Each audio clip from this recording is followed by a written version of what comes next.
All right, here we are. Okay, great. Hello, stream. Getting started a few minutes early because we want to check some sound levels in comparison with everyone else. So now I'm going to launch the game here. Launch the game here. There we go.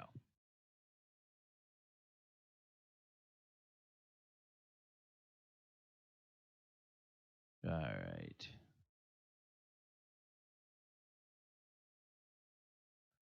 All right.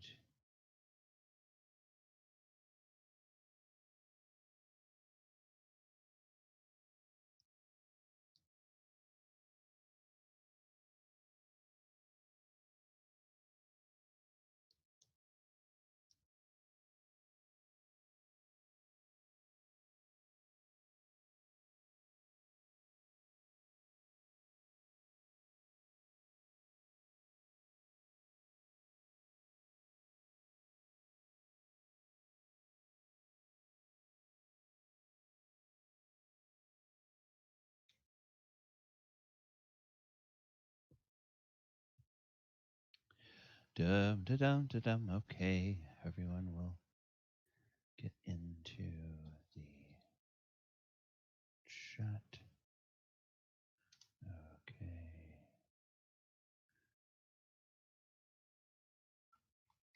Morning, everyone. See if anyone is there. I don't think anybody's there at the moment.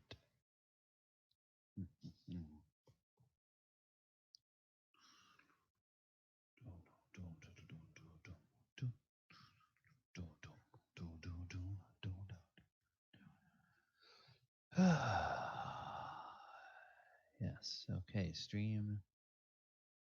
Gonna go behind the curtain a little bit. Actually, I can do this. And now you can't see what I'm doing. Very good.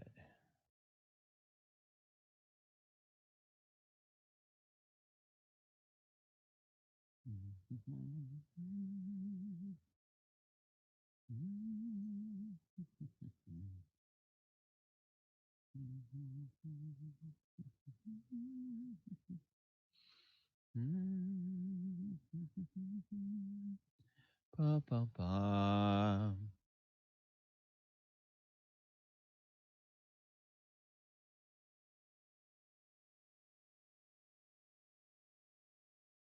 Well,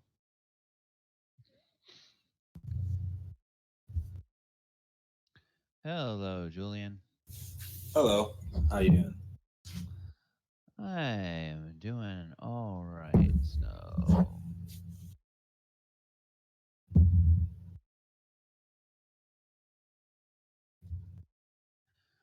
okay, just say count up to 10 for me, if you will. Okay. 1, 2, 3, 4, 5, 6, 7, 8, 9, 10. Okay, good. Cool. All right. Just trying to see how your volume reads on the stream meter Okay. compared to mine so that they're hopefully more equal.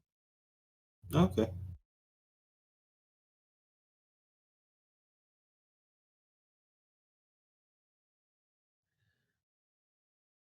So, how was your week? Good. Just work. You know, nothing too crazy. Yeah, I hear you. Yeah. How was your week? About the same. Lots of projects going on. The company I work for, has a seasonal spike starting around the middle of October through February, March, maybe into the first part of April. So it's just starting to crank up into our busy season. Oh, okay, I see. And yeah, and then things will slow down when all the snowbirds go back north. Ah, okay.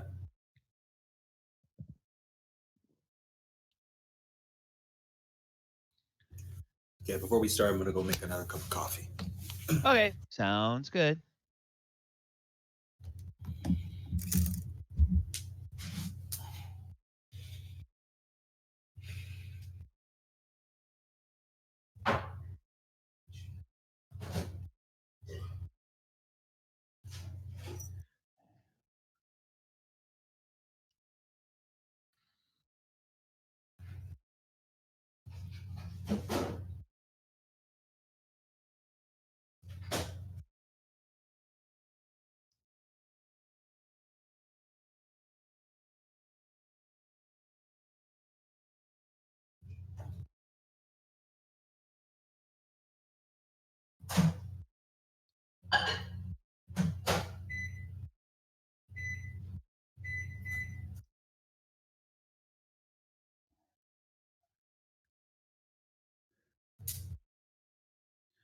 All right.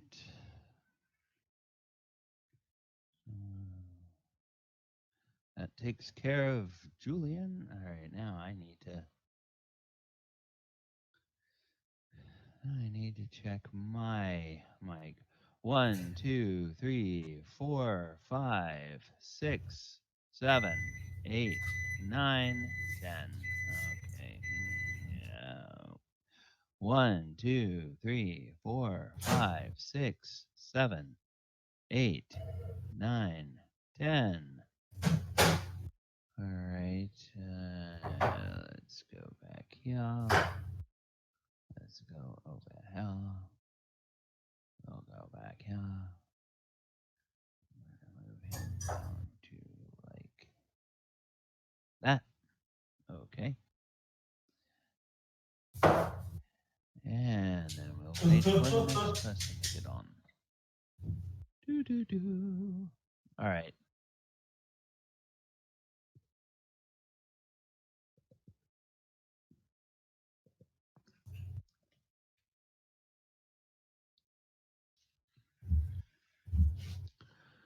Whilst I am waiting for that.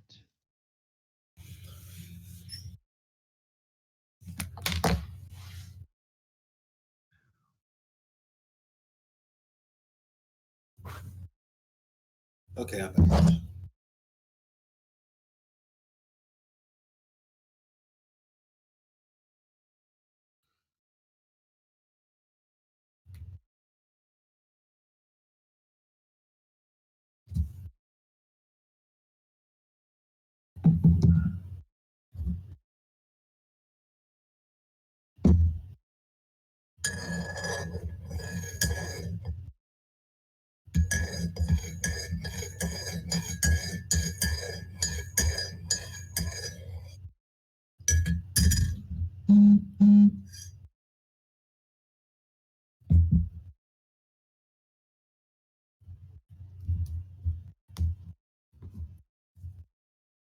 I'm going to go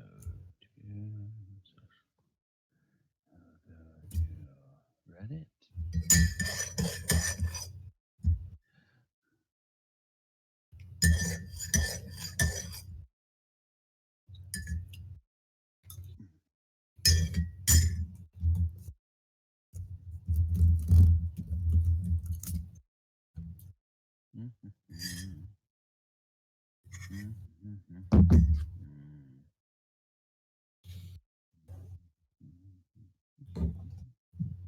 Okay.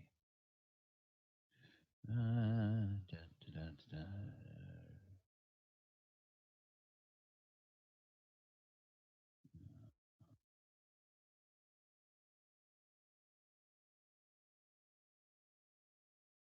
All right, Julian. You should Hello. be. Yep. All right, good. That worked.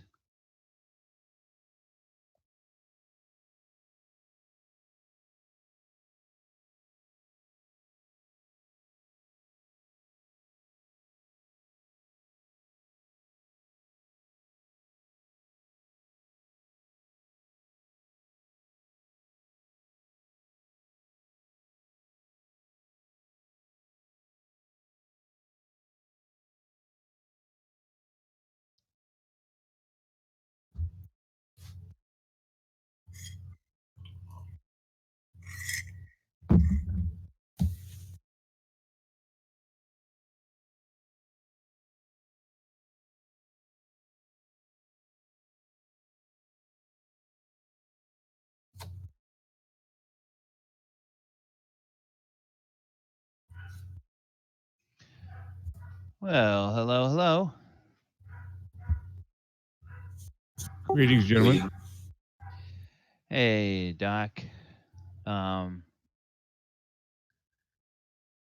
can I get you to count to 10 kind of slowly for me? Okay. 1, 2, 3, 4, 5, 6, 7, 8, 9. All right, sounds good. Just getting the sound levels sort of equalized according to the mixer on OBS so that our microphones are all more or less in the same level range. Roger.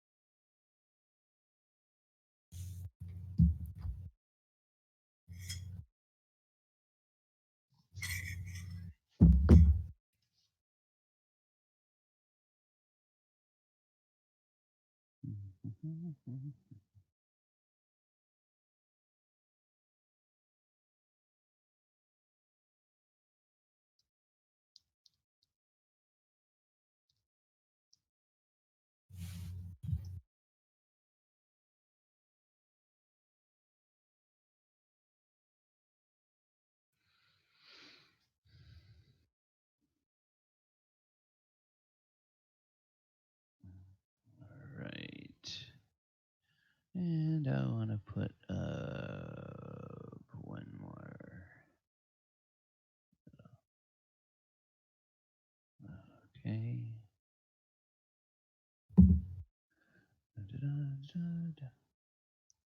Okay, cool. All right. And LC is on the way. He will be joining us.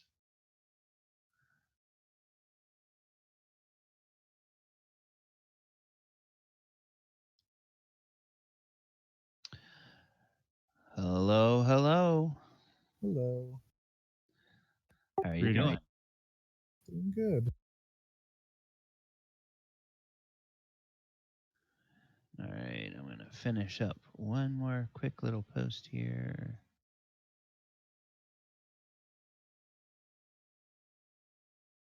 And there is no flare. All right, fine. Boom. Oh. Okay.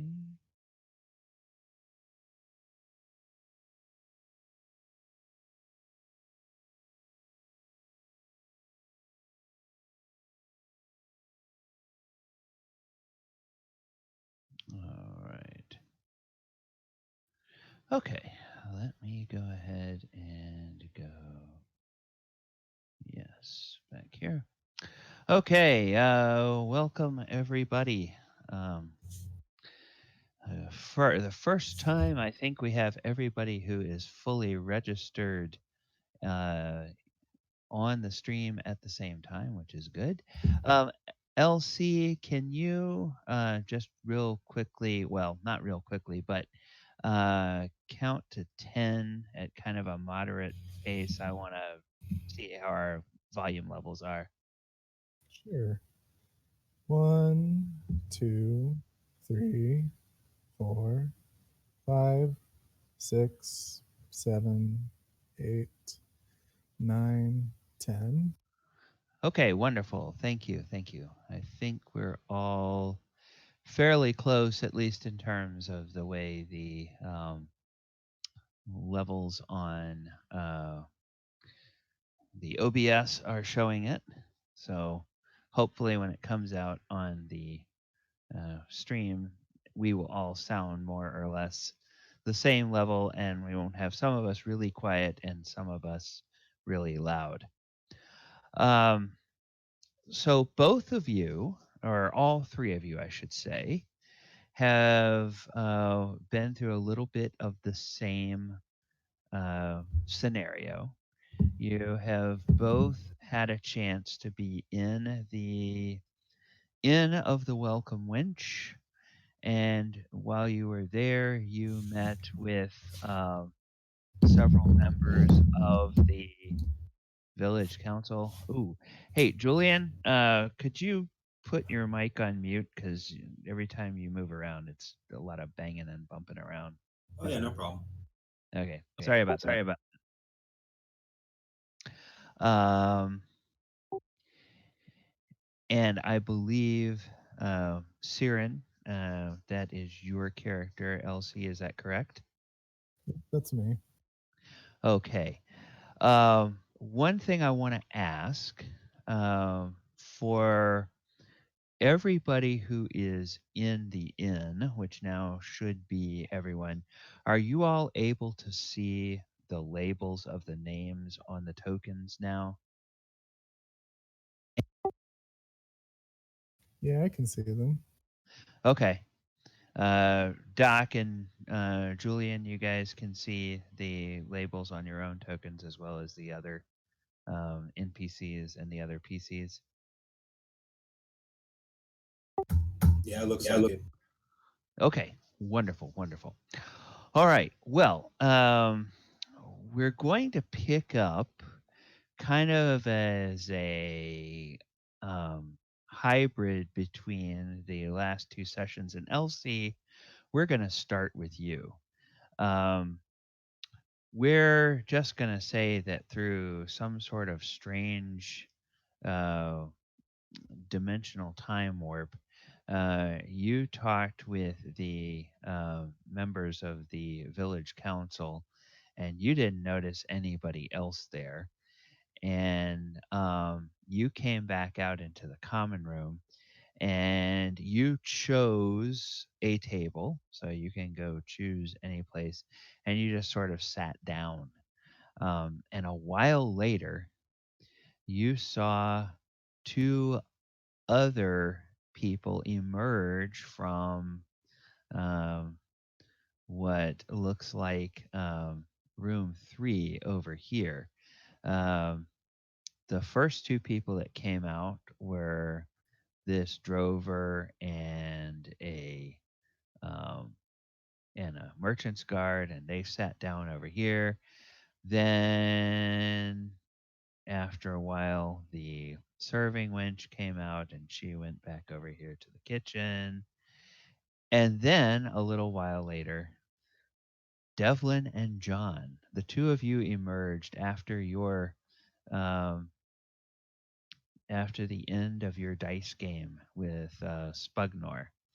So you all can emerge out into the common room, and I believe you all were going to uh,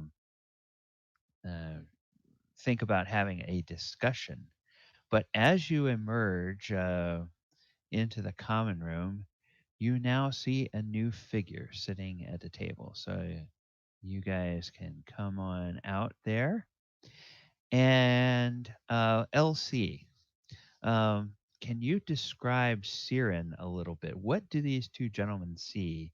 What kind of figure do they see as they emerge from this room? Well, Cyran is pretty young for an elf. Still several. Oh, I don't know in your universe what the maturity age of an elf is, but he's barely past that as far as an elf goes. He's Okay.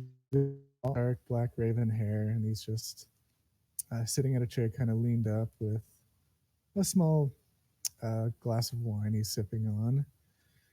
Right now, I don't think he'd be wearing his plate armor or have his giant sword with him, so he's just in some plain elven tunic, not too far off from what a blacksmith might wear when he's off.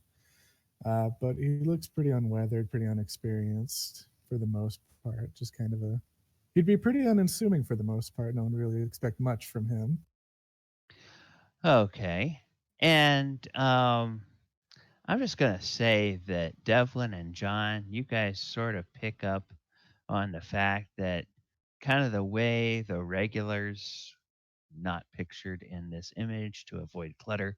The way the regulars kind of are looking over at that table, um, you sort of get the sense that, well, that boy is not from around here. So it's possible he's uh, kind of an adventuring type like yourselves. And Doc, let me start with you. Can you describe for LC what he would see as Devlin comes out of this room?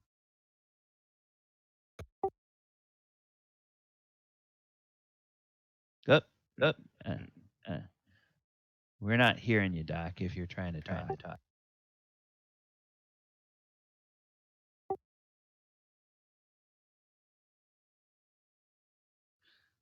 Okay, we're still not hearing you. We were hearing you earlier, but now we're not hearing you. Okay, now he's muted. Okay.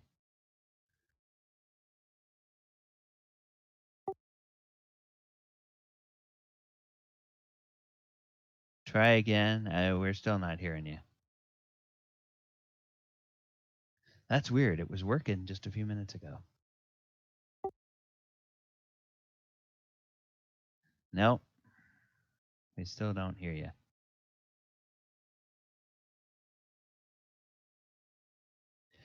Okay. Doc, work on that.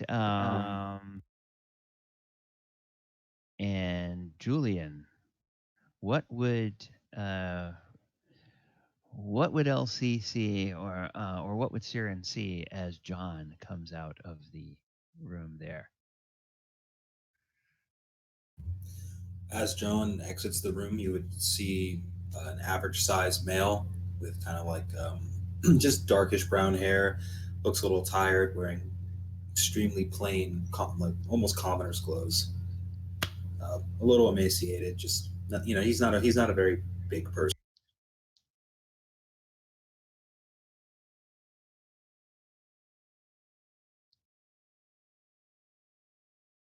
Okay. All right. Just seeing if I can troubleshoot here with Doc while you guys are. Okay. I think maybe he's gonna try again. Sometimes logging out and logging back in to Discord does the trick.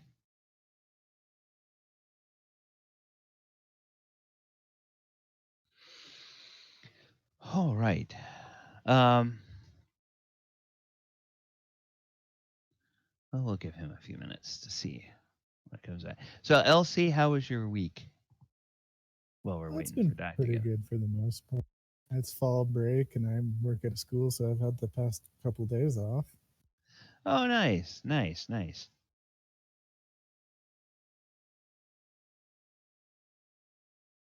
Other than that, not much going on with me. Okay, let's see. Got a message. Windows. Restarting didn't do anything. Must be a Windows feature. Okay. Strange that it was working a few minutes ago. Can you get on Discord on your mobile device and then run Roll20 on your computer? Okay.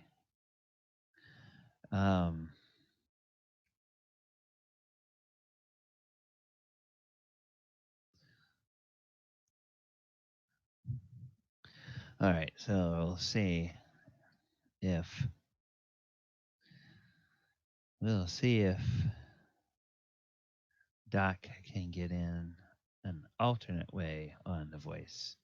I know that once or twice I've had to run Discord on my phone because of some strange setting. I think that was when I was doing some things I wasn't realizing I was turning something off when I meant to turn something on. Um, okay. All right. So he's apparently rebooting his machine, so he should be back with us in a few moments.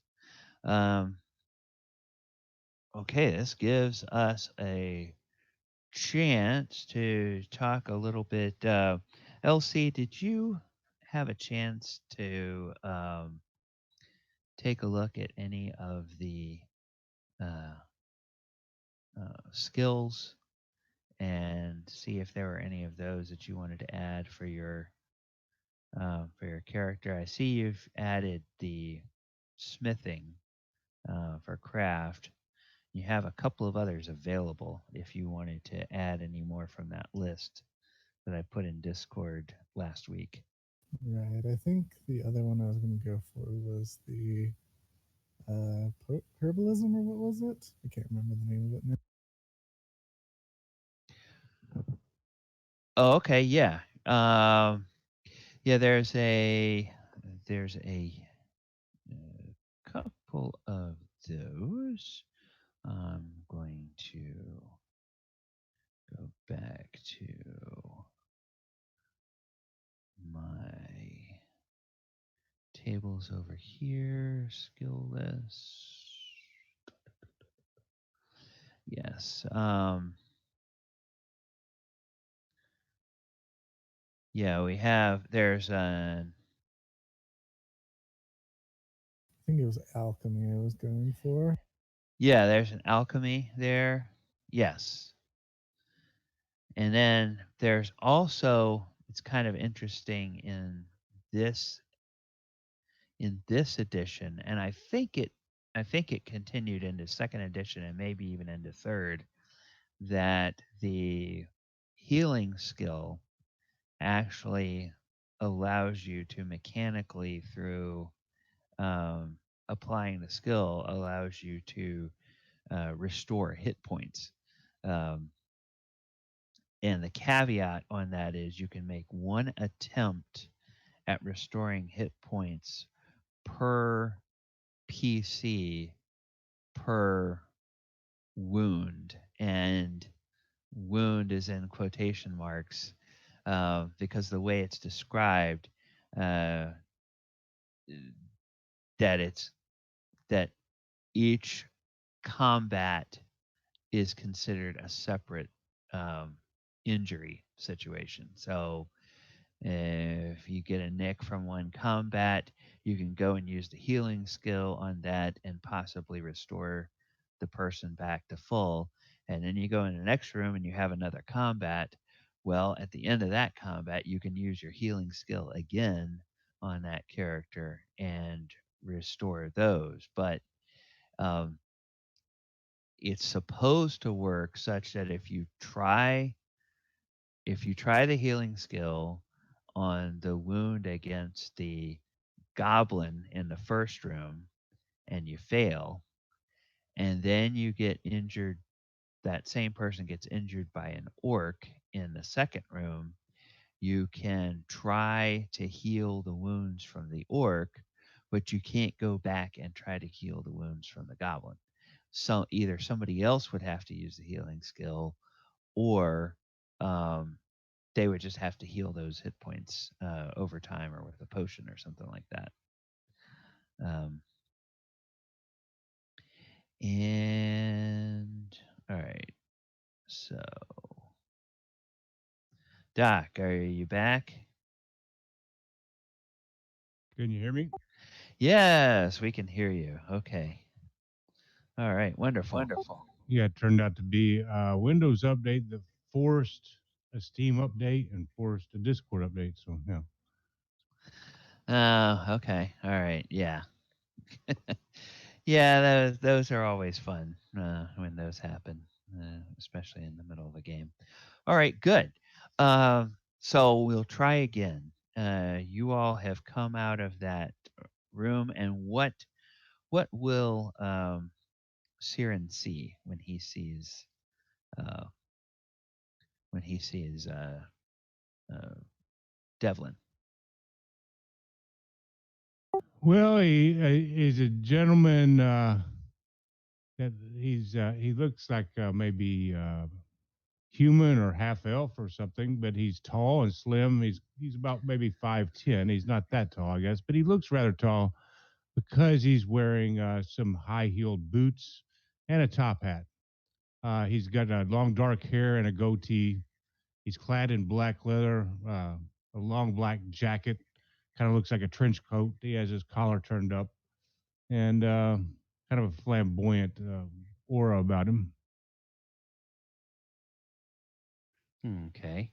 Oh, and one other thing, Siren, that I should have mentioned to you in Discord this week. Um, from your meeting with the village elders, you should add 2 potions of healing to your inventory.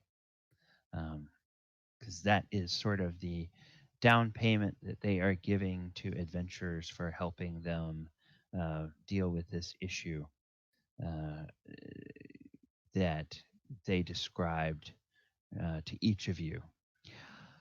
So, John and Devlin, you see this elf character sitting over there by the table.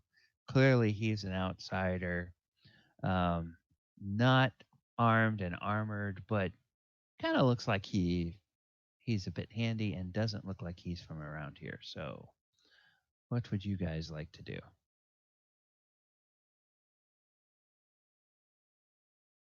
I kind of take a glance at him, let him know that I'm looking at him, kind of tip my hat as I'm walking by, and just look for his. Okay. I just nod back at him and raise my glass at him in return. I'm just looking at him kind of cautiously. Okay. Are either of you armed right now? Just one. Not. I have a weapon. It's a crossbow. I just got kind of casually. I carry it around like a walking stick almost. So it's not threatening in any manner. But he's grown very attached to just having it in his hand to feel comfort.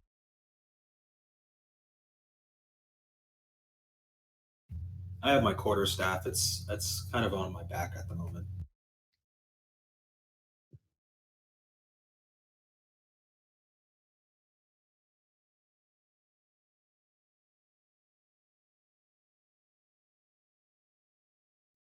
I'm gonna walk back over as I see him just sitting there watching us. I say, "Greetings, good sir. How are you doing?" Or this is still this evening. Okay, yeah. Yes.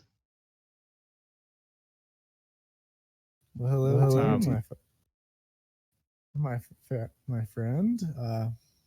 Pleasure to meet you. My name is Cyran. I'm, to be honest, I just saw you two walk out of that room and see how, well, comparatively heavily armed you two are. Just want to say hi and meet your acquaintance.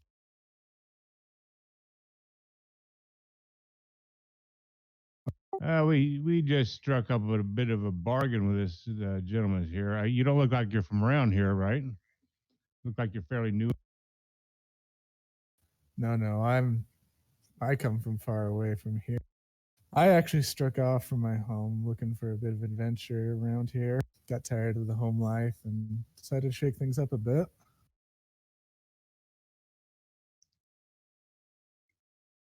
Well, we've been tasked with a bit of adventure to go check into some recent happenings around here. If we sure wouldn't be um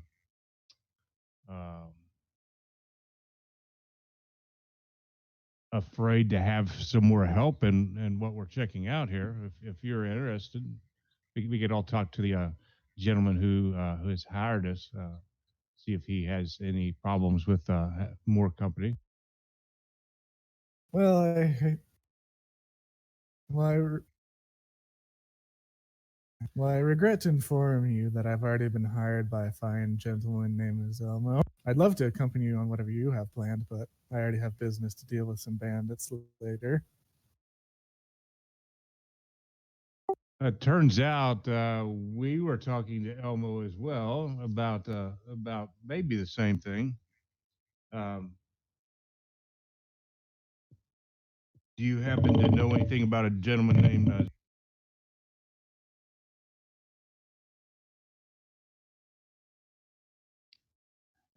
The last part cut off there, Doc.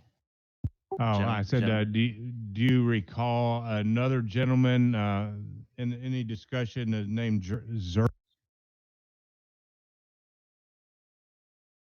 Well, yes, I have. Zert was talking about how there's some bandits causing some trouble around here. I think I don't remember, but he was talking about planning on scouting them out and seeing what they're up to. Yes, LC, since it's been a couple of weeks for you, Zert and Elmo indicated that they would be going along with any adventurers that decided to come with them out to review the area where the old moat house is. Zert was going to show Elmo and the adventurers this group of bandits, and the idea is to try to capture a bandit or several of the bandits. Uh, there's a device or a symbol that they are wearing that they associate with some monstrous humanoids, and those monstrous humanoids all indicate that they have a connection to a former resident of these parts named Bargle, who seems to be some sort of a magic user gone bad um, after a series of unfortunate events with his family.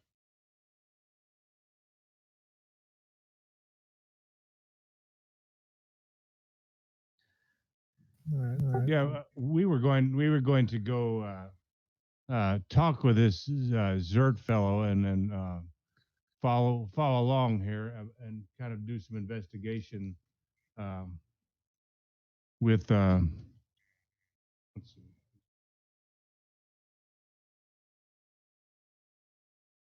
I think it was some kind of a marshy area um, where bandits had been hanging out and caused some trouble in the past, and anything else that he might be able to.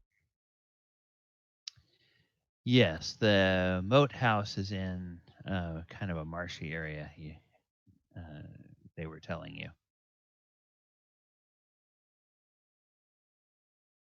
Well, very good. I've just been waiting around, waiting for news from Elmo and Zert when we're heading out. Seems like they were wanting to get a couple more adventures, and seems like they found.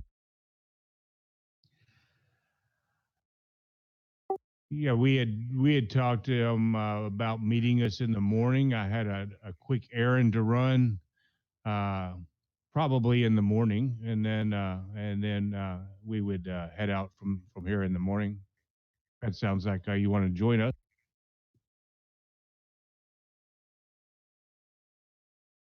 Yeah, I'd be willing to join you guys. I already accepted the down payment and wanted to join you on it anyways. The more the merrier, definitely, especially considering what we're going to be coming up against. Yeah, at least 8 to 10. Most definitely more than that. We definitely need a good amount of bandits. Yeah, John, um, you have been involved in the conversation, but it seems like Devlin and Cyran are doing most of the talking as you're sort of looking around the room and maybe trying to get the attention of Gertie to uh, grab another drink for you. You notice something out of the corner of your eye. You notice that the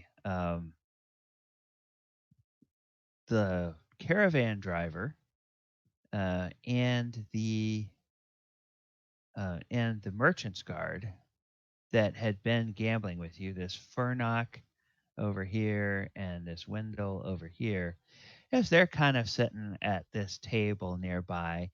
And while they are making pretenses that they are having a discussion with each other, you can sort of see by the way they're um, the way they're positioned, they're really kind of trying to listen in on what you guys are talking about.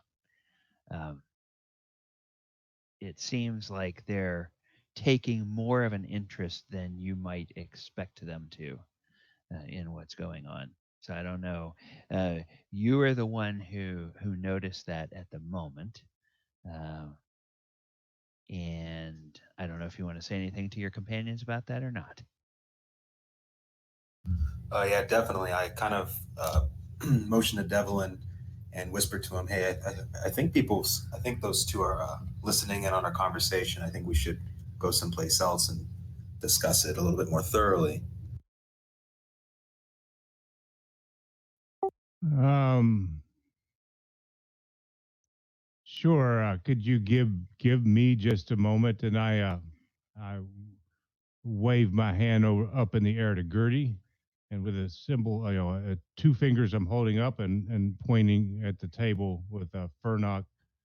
And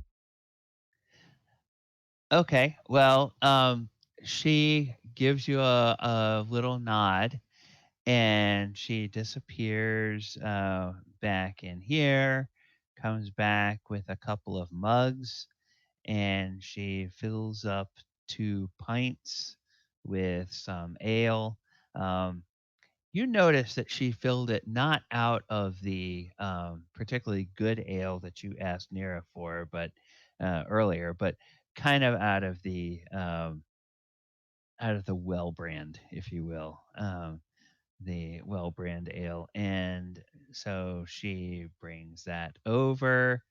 Um, she uh, just you can overhear her kind of laughing a little bit, and she says something like, "Oh, you gentlemen look like you were thirsty," and she um, puts the mugs down and said, "Compliments of the house," and so they look at her and they kind of look at each other and they're like, "Oh, hey, that's great," and so then she heads off back towards the kitchen, and she stops and talks to Nira, and she waits until they're not looking in her direction, and she kind of nods to you, um, Devlin, and then she disappears into the kitchen.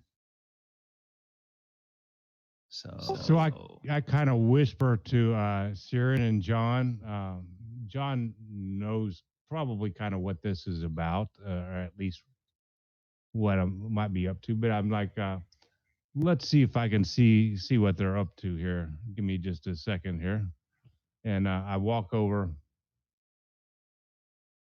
to the table and say, "Gentlemen, have you had a little bit of change of heart in your investment opportunity?" No, no, we were just grabbing a little drink before we head out to the wagons for the night. Um, you know, they pay for our they pay for our lodgings, but for a lot of us, that usually means being in the stables. Uh, you know, but it's dry and it's warm. I just noticed that you guys seemed pretty interested in the discussions that we were having, so I thought that maybe you were wanting to talk to us or shed some light on your situation. Perhaps maybe you would care to uh, join us in around here. I had Gertie send you over around to see if you'd be interested in our discussions that we had earlier. And Furnock, who is the merchant's guard, he raises his mug and he says, "Oh, much obliged, much obliged. Well, to be honest, I did hear the word bandits, And of course, we're traveling with a caravan, and bandits are always a concern. And I was trying to piece together uh, exactly what your plans were, and it seems you've been hired to go take care of the bandits. So that that puts me a little bit at ease that the town is going to be doing something about it, because the reports are there's been more bandit attacks in the last couple of months than there have been in the last year put together. So the activity seems to be on the rise. It's Cyran, is that how you pronounce Cyran, yes. it? Okay, as soon as he starts talking, I motion for John and Cyran to come over and hear what they have to say. I don't want it to be something that they're unaware of what they're talking about. All right. I'll get up. Okay, and you all get close enough to kind of get the gist of what Furnock is saying. That he says that they were concerned about the bandits and relieved that somebody's going to do something, and that the bandit attacks have been more frequent lately. And Wendell raises his glass to the three of you and says, "Good luck. If the roads are more open, that means we can get more goods back and forth without so much loss. It'll be better for everyone." Is there any insight or any information that you might give us that you would, even if it's the smallest little tidbit of information that might be helpful in our clearing of the area? We do have kind of an investment that we wish to protect as well. So, I mean, if you have any information or could offer any services to us at all, it would, of course, help us as well as you. And let's see, Wendell, he puts his mug down and he's kind of idly playing with it, and he says, "Well, from what I hear, the bandits are um, very uh, flamboyant highwaymen. Uh, they kind of pass themselves off as something of something of a merry band of scoundrels. Uh, they will they are said sometimes to be exceedingly polite as long as the caravan merchants and drivers give them what they want, which is, of course, the usual: your loose gold and a chance to look uh, through your wagons and take a choice item for themselves. Um, the that sort of thing. Um, but if you resist, well, then I've heard they get a bit rough. They've Sometimes they've kidnapped people, if the stories are true. And all three of you can make a uh, wisdom check. Now, because it's a equivalent of an untrained skill roll, let's see.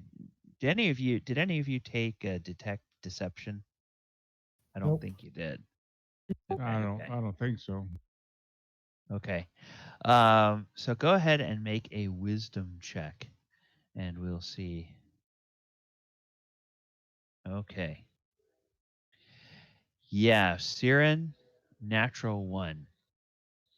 You know this guy is totally fabricating everything he's telling you about these bandits.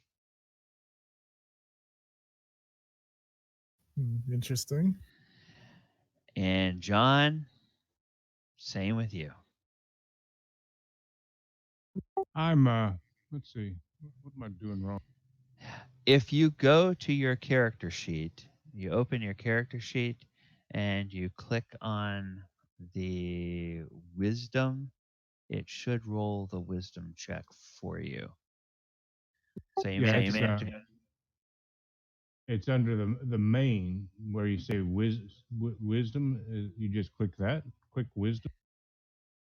Um, I'm used to the fifth edition sheets where no, you. no, no, no. Under the check column, click next to wisdom. Is that little die next to wisdom? Oh, Devlin's oblivious. You see my roll. No, no, no. You. This is first edition, so you have to roll under your score. So all three of you did extremely well.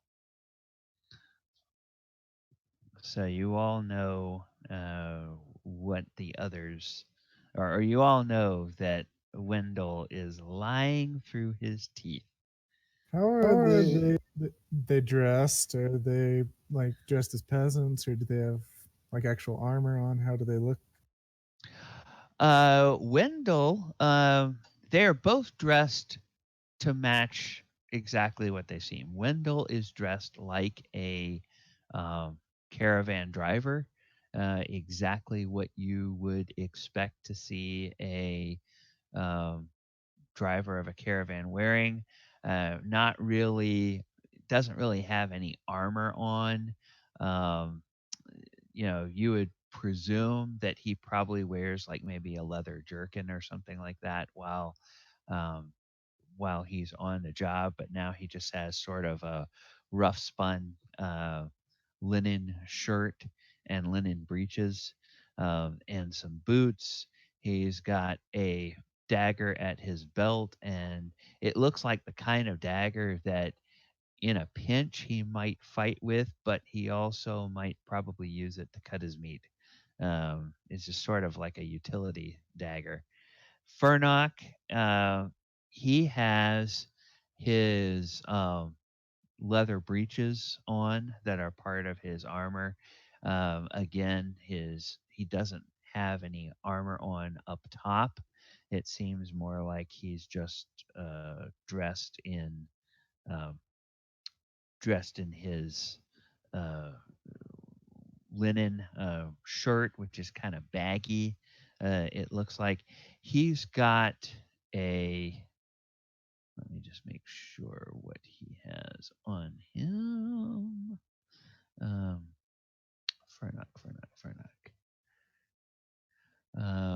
Furnock has a short sword um,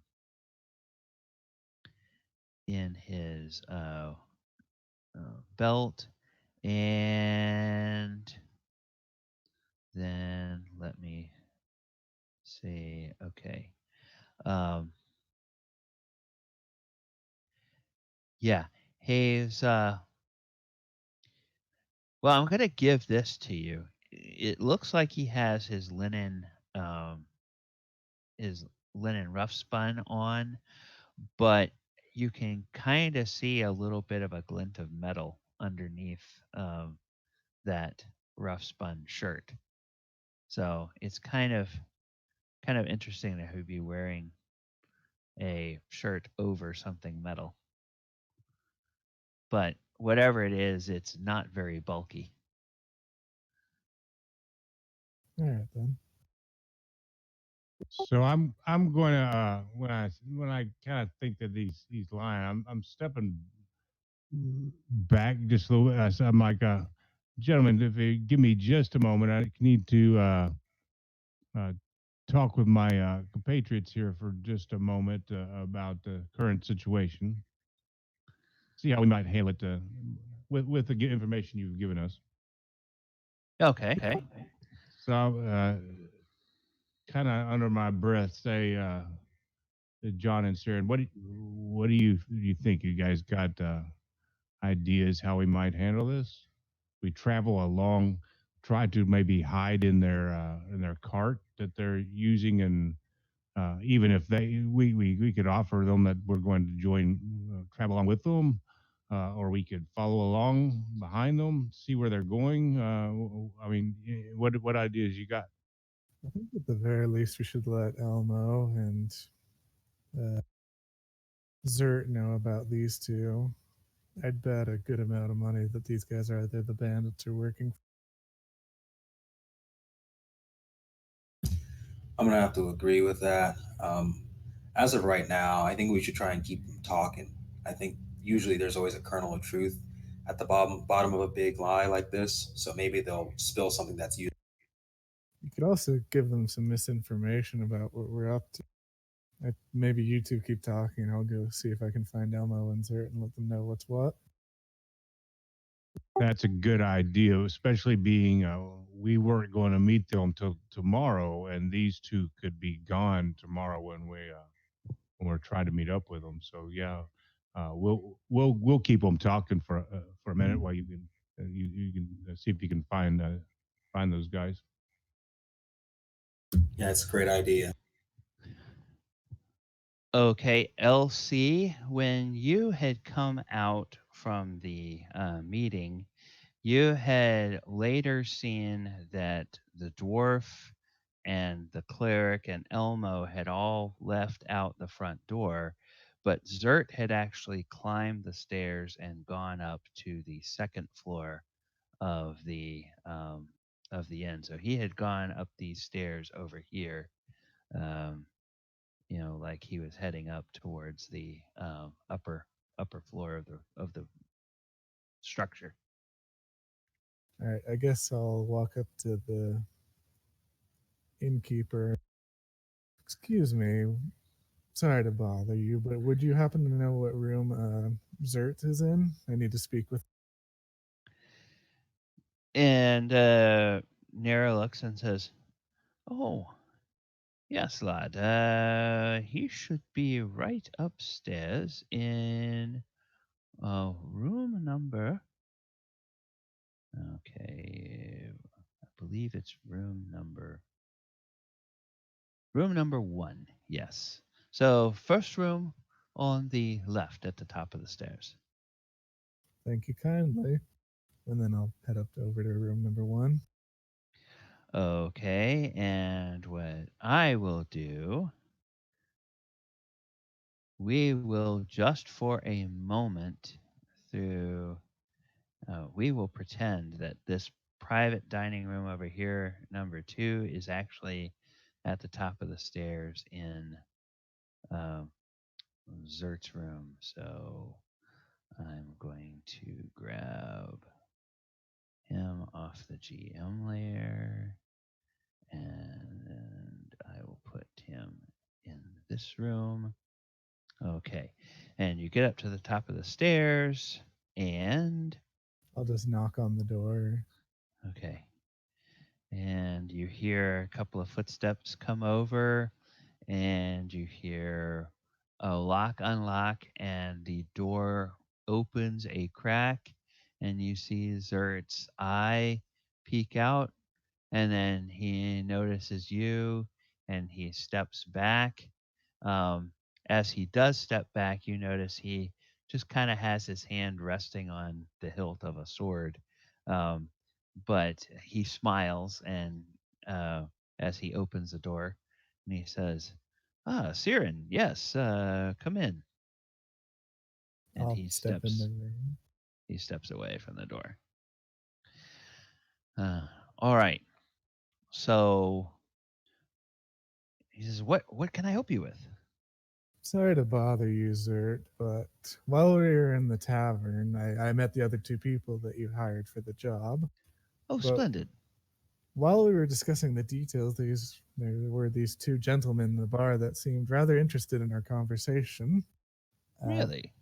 yes, and we went over and talked with them, and well, to put it quite plainly, they were lying through their teeth about being caravan men, that they were on the caravan and were quite interested to hear what we had to say.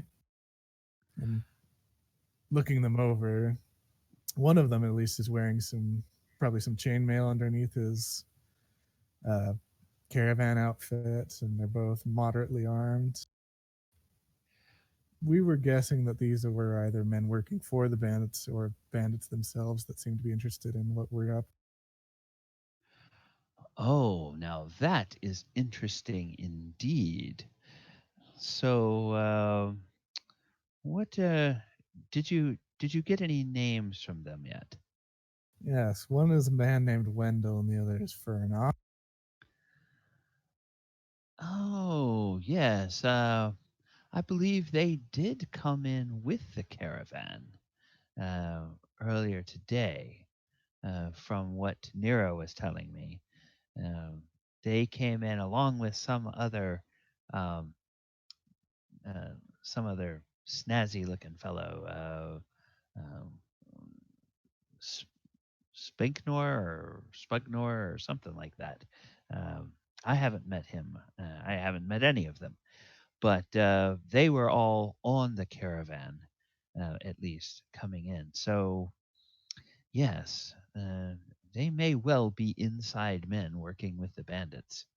Uh, they probably bear some watching. Okay, so now where are your other two companions that you say you met? Devlin and John are currently speaking with them right now, just to make sure they don't make a quick escape while I came to talk with you.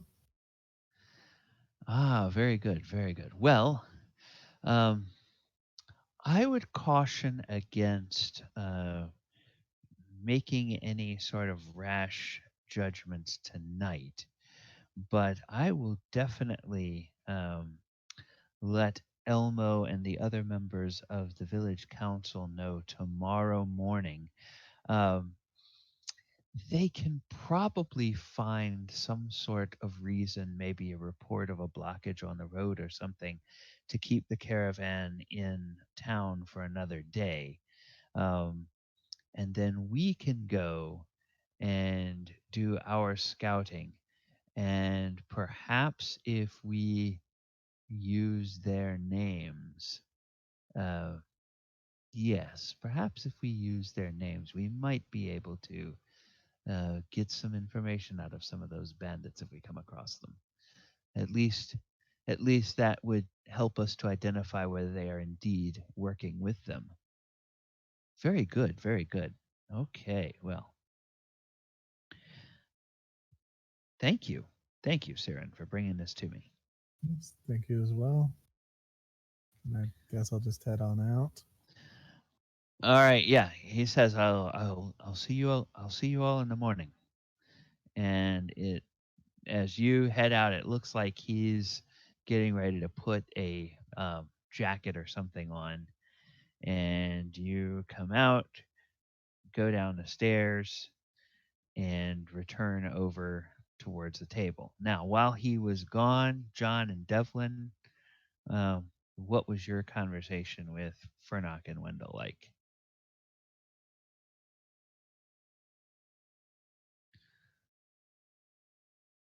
Was there anything specific you were going to ask them as you talked about? I'm going to ask John if he can keep them talking for a minute and let him know if he needs to insist that they get another pint of ale or whatever that Gertie will probably handle that for him. And I kind of motioned to Gertie as like a give her a thumbs up according to you, and just I wait to see what John if John can keep them busy there for a minute.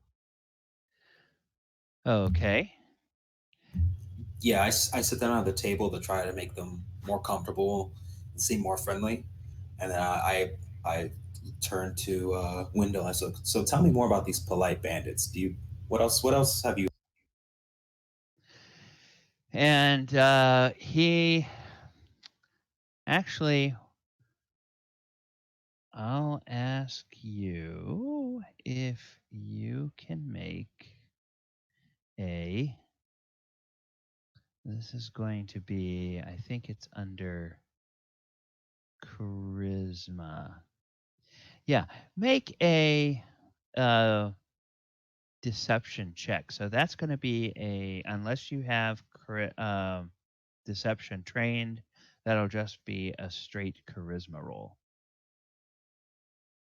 Because you're trying to be deceptive. Oh my goodness. Okay. Um, as you sit down and you ask him, he just he completely relaxes, and he he kind of eases back in his chair, and you can just tell he feels like he's just suckered you in with his story. So he's very confident you're going to buy anything that he's selling.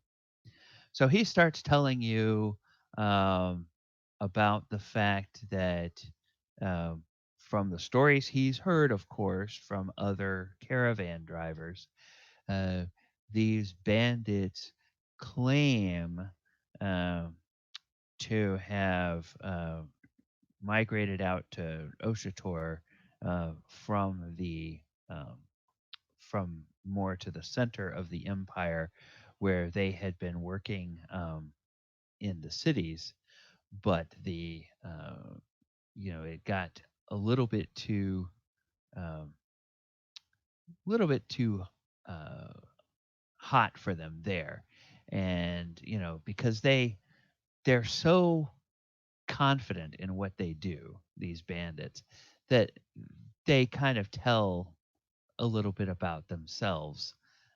He says, of course, you can never tell whether they're actually being truthful or not.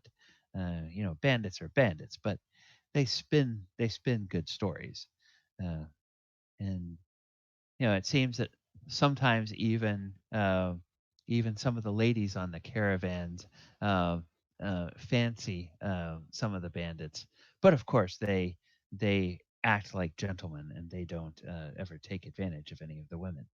Um, that's according to the stories that I'm hearing, and he's just absolutely confident that you're eating this up because you're doing such a good job of deception. And he indicates that they generally hit caravans when they are um, to the north of um, Dedale, the little village. So between Dedale and the the city of Hofsland, which is that human city a little bit to the north and on the coast.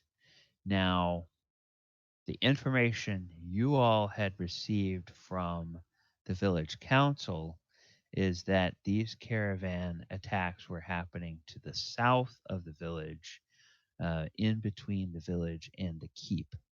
Um, so his information is contradicting what the um, village council have told you. But again, he feels like he's very confident that, and so he suggests that when you ride out for these bandits, you should probably ride north towards Hofsland, because that's where you will um, that's where you're more likely to find them. Um, he says they must have some sort of a camp around, because seem to hit uh, they seem to hit caravans within the same 2 or 3 mile stretch of the road.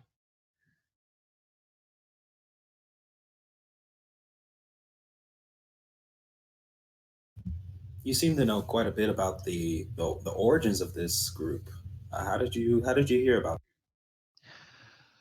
Well, I have a lot of friends who work a lot of the caravans uh, between Hosland and Olenathius, and like I said, there's been more and more caravans hit. So I get some from one friend who works for the uh, uh, cotton merchants that go up and down the caravans.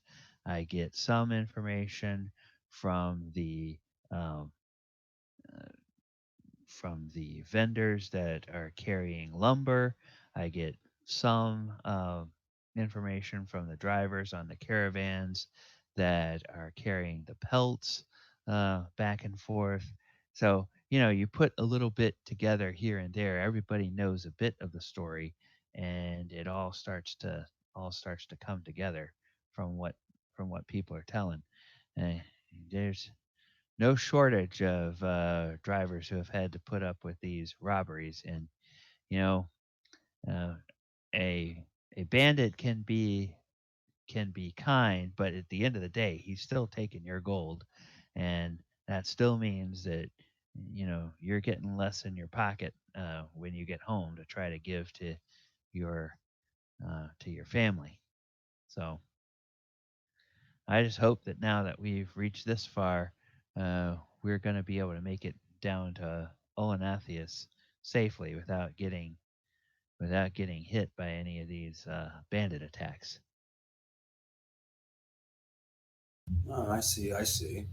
A group this well known, they must have a name of some sort. Have you heard anything like that? That they may have a name or nickname? The they haven't used a name that they call themselves, but my friends have taken to calling them the um, the Smiling Highwaymen because they conduct their business with such a smile. And he kind of looks at you, John, and he looks across the room over at where Devlin is standing, and he kind of leans over to you, John, a little conspiratorially, and he says, um, "If you don't mind my asking, how well do you know your friend in the top hat over there?" No, I'm like the back of my hand. He's definitely someone I trust.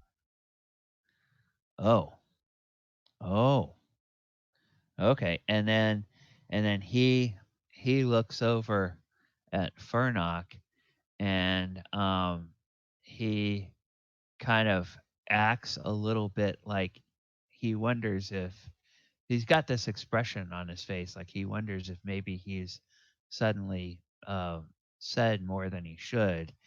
And Furnock uh, drains the last of his cup, and he says, "Well, Wendell, we've got to get an early start in the morning, so we might as well let these gentlemen uh, go about their business.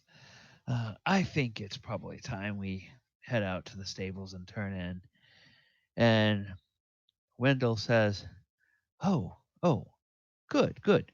Well," and he turns back to you, John, and he says, "Oh, my good sir, once again, I have to thank you for you and your companions going after these bandits.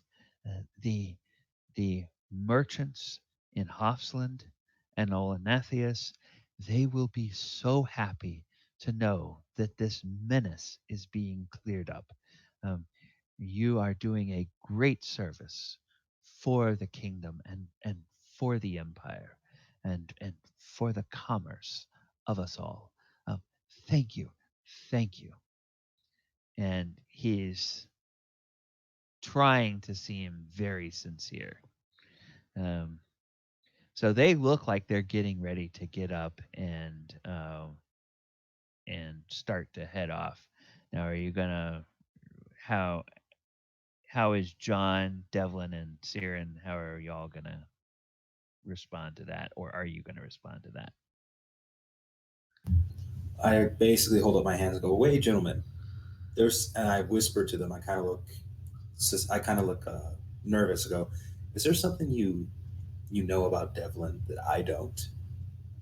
Could you tell me if there's something I should be concerned?"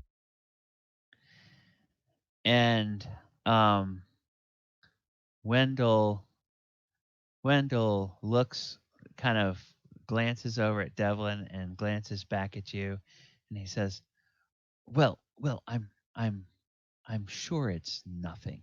I'm sure it's nothing. But um, I just have to say that the reports I've heard are that they favor black and they carry crossbows. That's the only thing that concerned me about your friend. But you say you know him, you say you've traveled with him, so I you know him far better than I do. I just was concerned from some of the descriptions that I've heard of these bandits.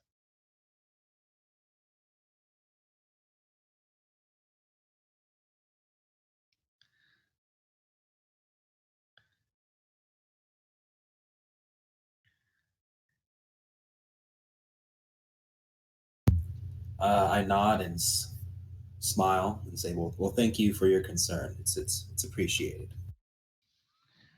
Oh, of course, of course. And so they uh, they both have finished um, their ale, and they push back. Just get up from the table like you would normally, um, and they give a little wave to the three of you, and um, they call out to Devlin a thanks for the ale, and they start to make their way towards the door. And During this conversation, I'm trying to make it into this side room where Spugnar is still located, and hoping that uh, um, Cyran, I don't know why it's such Cyran, a hard name for me. Cyran. Wondering how, if he's keeping them busy. I'm trying to get in there and out before they leave. Okay. Well, you open the door and you can go in, and you see that Spugnor is just in there, and he appears to be he's actually kind of writing uh, a letter, and he doesn't even look up as the door opens, and uh, uh, he says, uh, "No, love, I won't have another one. I'll just finish up here, and then I'll be heading up to my room." Um, as though he's expecting that it would be one of the serving wenches coming in. He's not even looking up at the door as you open it. I have a wry smile on my face, and I say, "And what room would that be, love?" And he like looks up a little startled. Oh, oh! I'm terribly sorry, sir. I thought you were one of the uh, serving wenches. Um, Devlin, Devlin was it? So how can I help you? You seem like you knew those two gentlemen a little bit better than I did when we arrived in town, and I'm just curious how well you know those gentlemen, and do you know any particulars that might be of assistance? And he leans back in his chair and he says, "Well, the uh, Wendell is a driver on the caravan that I was traveling with, and Furnock is a um, is one of the guards for the caravan. Um, what? Oh, so I have known them since we left Hosland. They seem amiable fellows. They like a bit of a dice game, and as I said, if you've got a little bit of coin, it often pays to make friends with the guards on the caravan and the drivers as well, because You get a little bit better protection should anything befall the caravan on the road. What if I was to say that I don't quite find them as straightforward as they may uh, try to make you believe in what they're doing? I just get a vibe from them. I'm wondering how well you know them, and do you know? Did they speak about where they were from or anything like any details like that? Uh, did they speak a lot about a certain area? Uh, no, no. Oh, and he has a look of genuine genuine concern on his face. He gets a um, he seems to be really sort of troubled by this news, and he says, "Oh, you suspect them of something? Oh dear. I've tried to be very friendly with them. I hope I hope I haven't put myself into any sort of risk."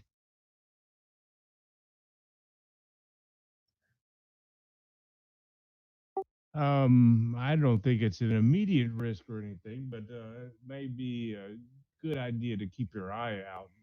Um, I can kind of, if I see them around, I can keep my eye out for them as well. And if you might do me a favor and just, if you happen to see them leave, you seem to have some good contacts around. If you might just somehow send word to me or let me know that they've left and in which direction they're heading. If they have changed their attire in any way. Yes, yes. I think I can do that. Yes. Well, Devlin, you know, I almost thought that we had got off on the wrong foot, but I see that you and I really do think more alike. It's always better to be a little cautious and be able to keep your hand on your gold than to simply trust too blindly and watch your gold just walk away, eh? I never enjoy watching my gold walk away. I'm sure you don't as Oh no, no. Well, thank you for your for your words of concern. And he starts to fold up the uh, little letter he was writing, and he puts it in an inside pocket of his coat. And he has a little box that he pulls out, a long, thin, flat box, and he opens it up and he takes his the quill he was writing with, and he um, unscrews the nub from the quill, and he wipes that on a little cloth that's inside the box, and he sets the nub into a little indentation, and he sets the quill into another little spot that's made for it, and he closes that, and then he slips that back into a an interior pocket of his cloak as well. And he says, "Well," he says, "I really must be getting on to bed. The caravan will leave early in the morning, and I don't want to miss my ride." And he kind of chuckles a little bit, and then he stands up, and he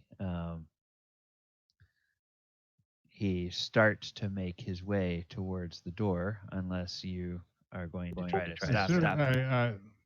Spognar, you said that they're planning on leaving in the morning. Did they give you any indication of what way they're heading and where they're? Oh, well, of course, our caravan is headed to the capital, Olanathius. We should be there in a couple of days. I believe tomorrow night we will stay at the keep. that's just north of the woods, and then another couple of days beyond that, we should get to the capital. So we'll probably be on the road another 3 or 4 days. And um, I expect that Wendell and Fernock will be on the caravan along with me for the rest of the journey. After all, Wendell has to drive the wagon, and Fernock's being paid to guard the wagons. So yeah, if anything happens, if you somehow can get word to me to let me know so I can be of assistance. Oh, absolutely, absolutely. And protect And my investments, as it were. of course, of course. Well, and perhaps it would give us opportunity to test out some of those business ventures we were discussing earlier. That was good. Safe travels. All right, and a safe good night to you.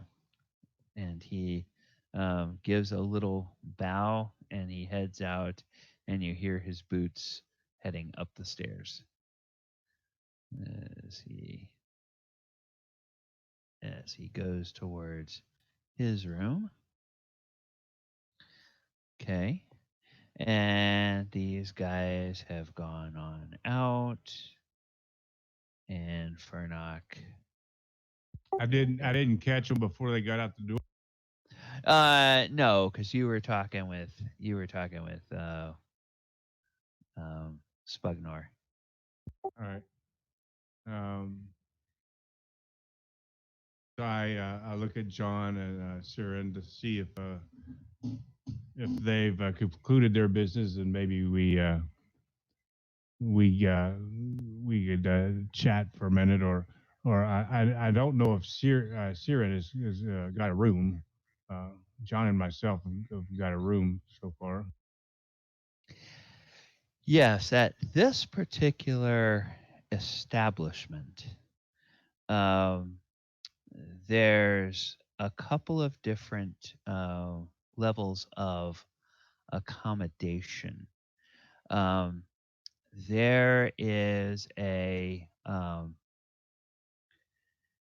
there is a on the upper floor. There's a private room. Um, Actually, there's several private rooms that are available.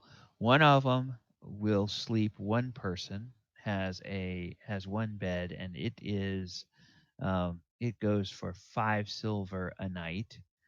Um, there's another private room that has it's slightly larger and has 2 beds, one on each side of the room, and that will sleep 2 people, and that one is 1 gold for the night. Um, and then there's also a um, a sort of dormitory style sleeping room where they provide a cot and and there's probably about 5 or 6 other cots that are in the room, and there's like a little low uh, table with it's almost like a low stool next to each cot with kind of a little chamber pot, and that's about the level of the accommodations, and that is 1 silver for the night to be there. So there's if you all want to have private rooms, and then there's a couple of other um, private rooms that are open. Another one, uh, another 1 bed private room, and another 2 bed private room. So all 3 of you could have your own private room if you want to, or you could 2 of you could share a room, and one could have a private room, or you could all just sleep in the dormitory area for a silver piece. It's kind of up to you, however you all want to do that. Well, I called John to join us over at the table. Oh, see, question here. Sure. How do you turn your token? Say I want to sit at the table, I'm going to be facing a certain way or something. If you click on your token, you should notice that there's a little handle that sticks out from one side. If you grab that handle, you should be able to twist it around and reposition yourself without moving from one space to another.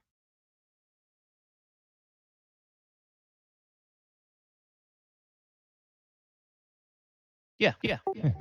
Looks kind of silly, but yeah, puts me at the table. Okay. So I talked to our friend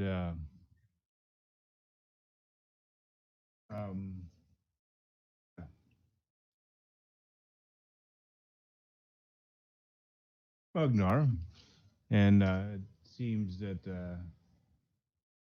they have at least deceived him as far as who they are, but he is going to keep an eye on them and try to send us word of which direction they're heading, and he told me their destination was the capital. He says it might take about 3 days to get there.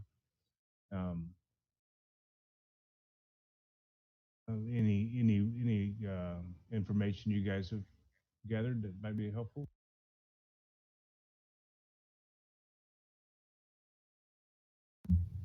Well, he told me one of them told me quite a yarn about the bandits, something about them called the Smiling Highwaymen or something of that ilk. He seemed to talk a lot about their origins. Part of his tale did sound truthful, even though he's clearly just trying to get us to go northward for some reason. I think they know more than that they're letting on. They say they're. Spugnar said they were going to the capital. Is that north or is that south? That is south. So they are headed south.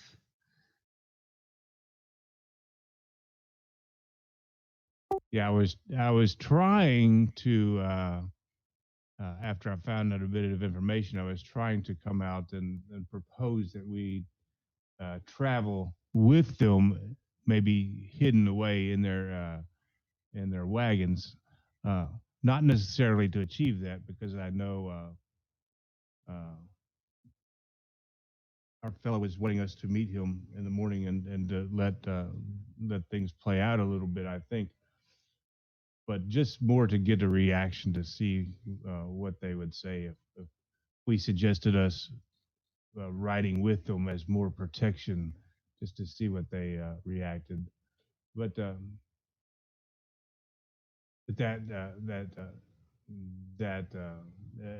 wasn't possible to get that to happen. But Cyran, did you acquire any useful information? I'm not sure if LC is back yet or not. He indicated he had to step away to help for a few minutes to help somebody move some furniture, but he should be back. So As far as rooms go, Devlin would want to keep up appearances, even if it means getting a better class room and then tripling up in the room. Nobody has to know that, but it would be a better class room, at least not the dormitory type of room.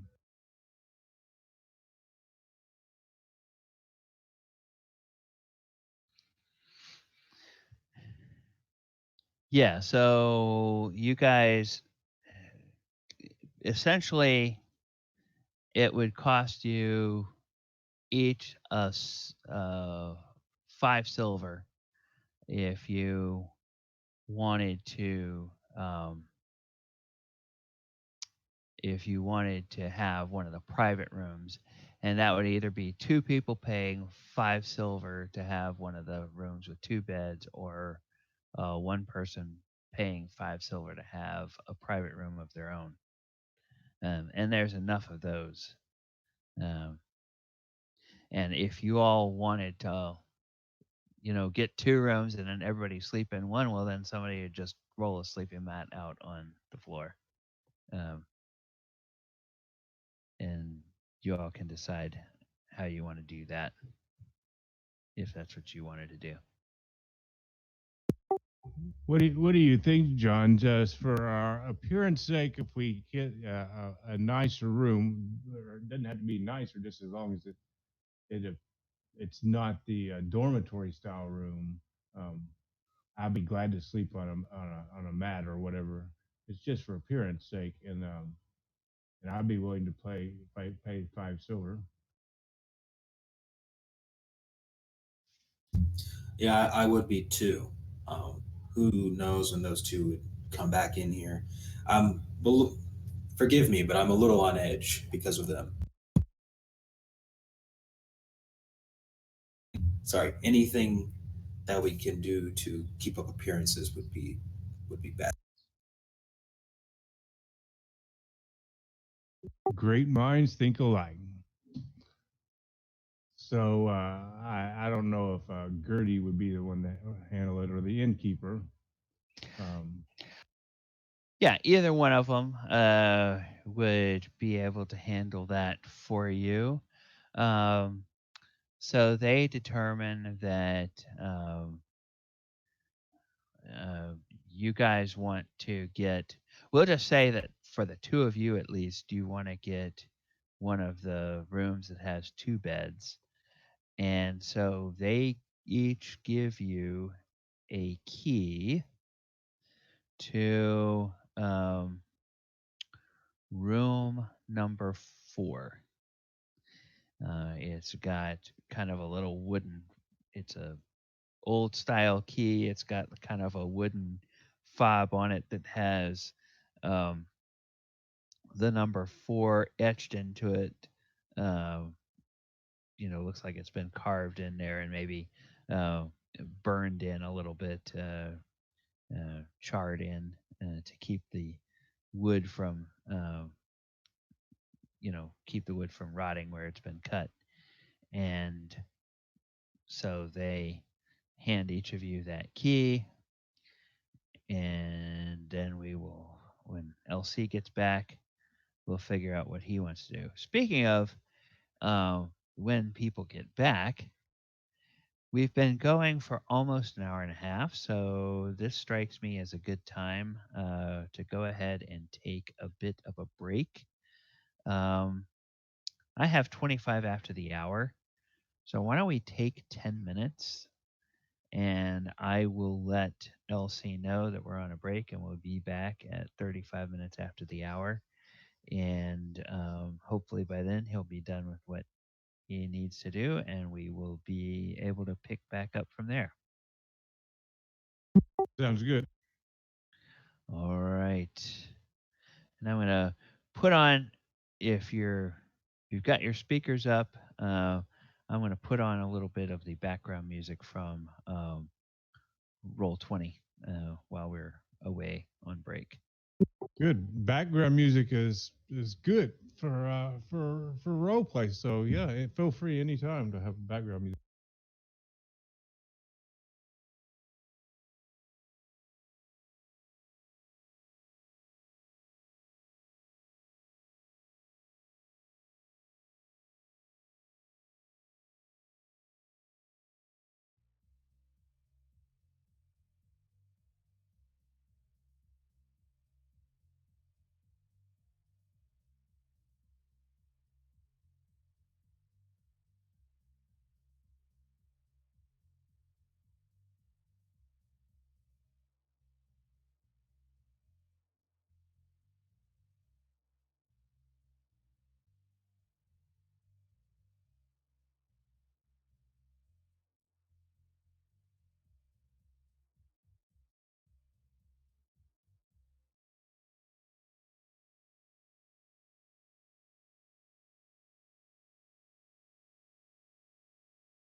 All right.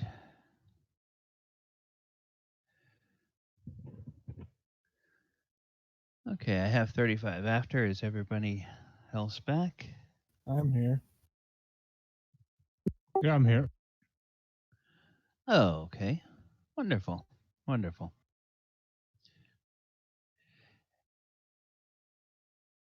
Ah, hey, Doc, thanks for posting those items.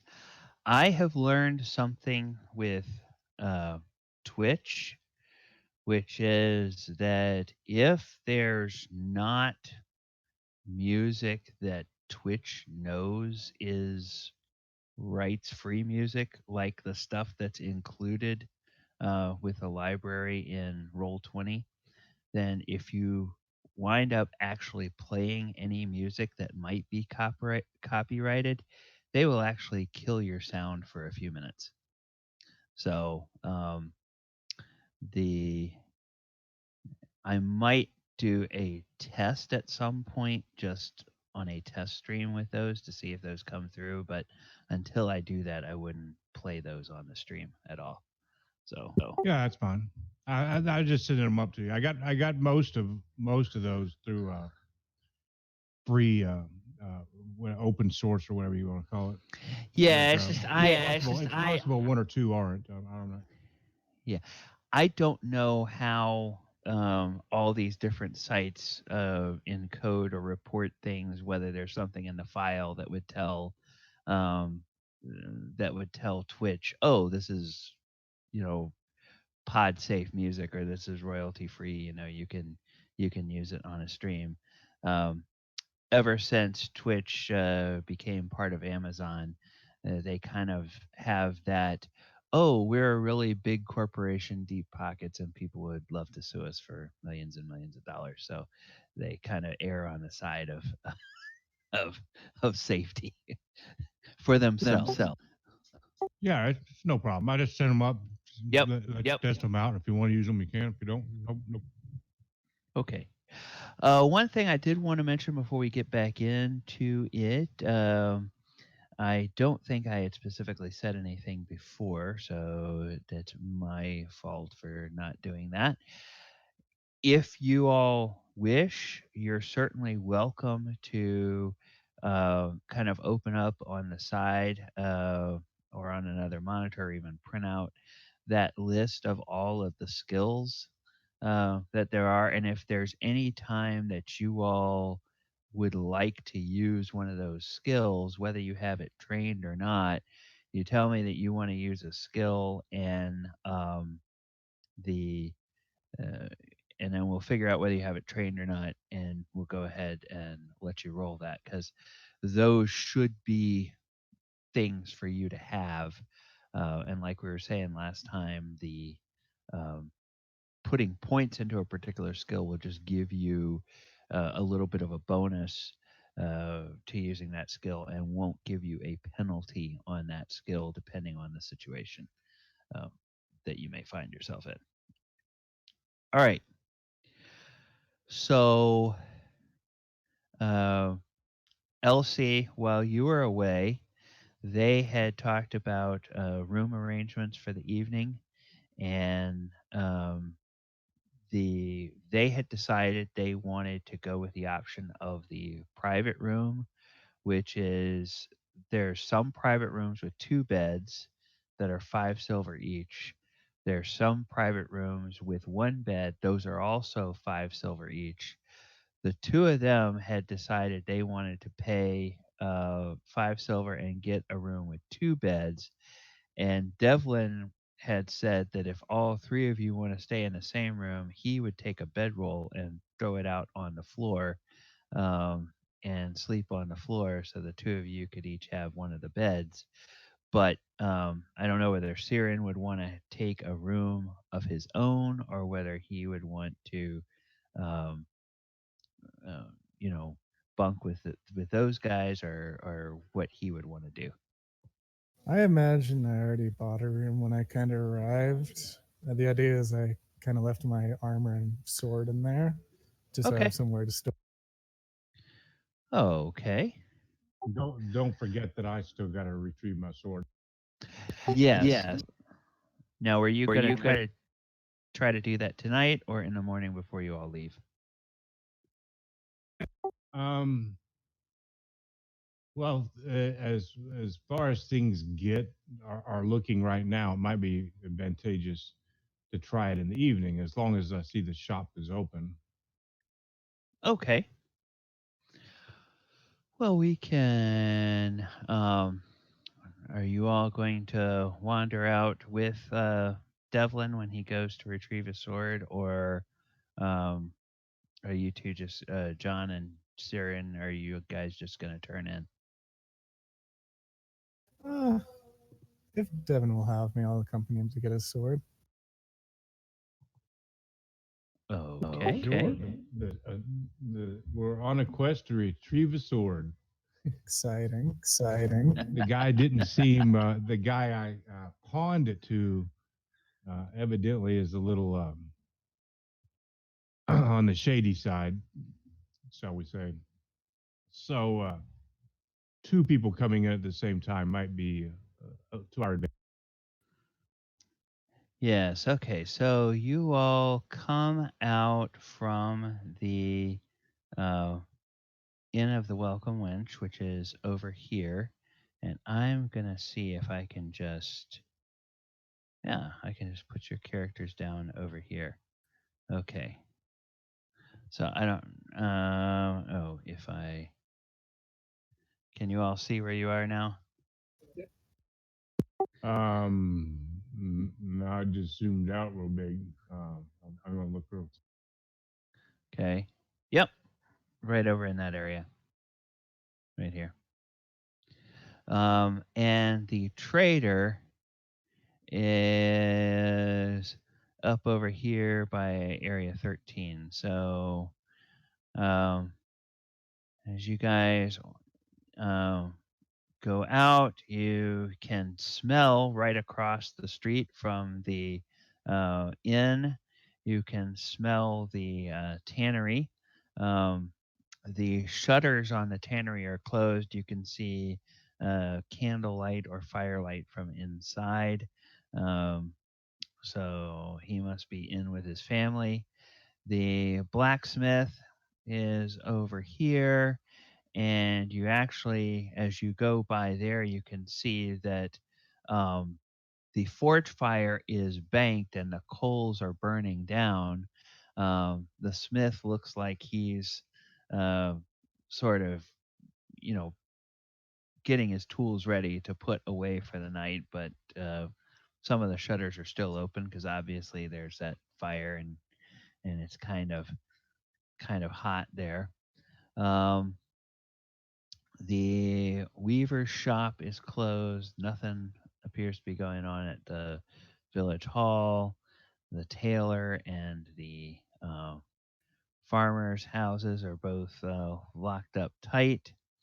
Um, and as you head over towards the trader, you do see up here. Okay, so I'm going to, on this one, I'm going to pull this back out a little bit. Um, so we've gone up past the weavers, past the farmers, um, and then up towards the trader here. Uh, you see that their uh, shutters are open, and there is light from the inside, and it looks like there's maybe a couple of people there, and you see somebody walking out of the trader shop. It looks like they're dressed kind of like a merchant's guard or a wagon driver. So it seems like they are open. So I don't really have an interior map for this particular building, but as you walk in, the gentleman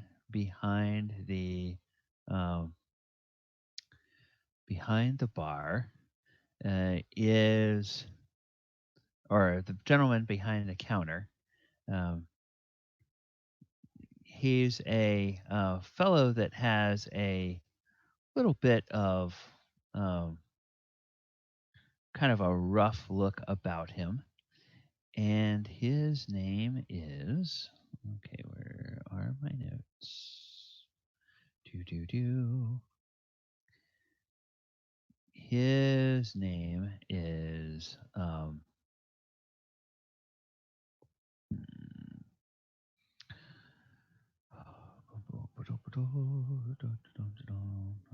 gosh.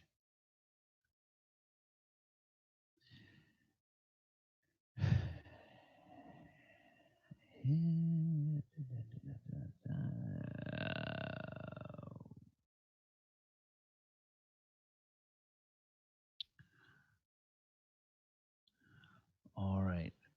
I thought I had a name in here, but apparently I don't. So I will go over to this handy dandy little generator and I will generate a name for us real quickly.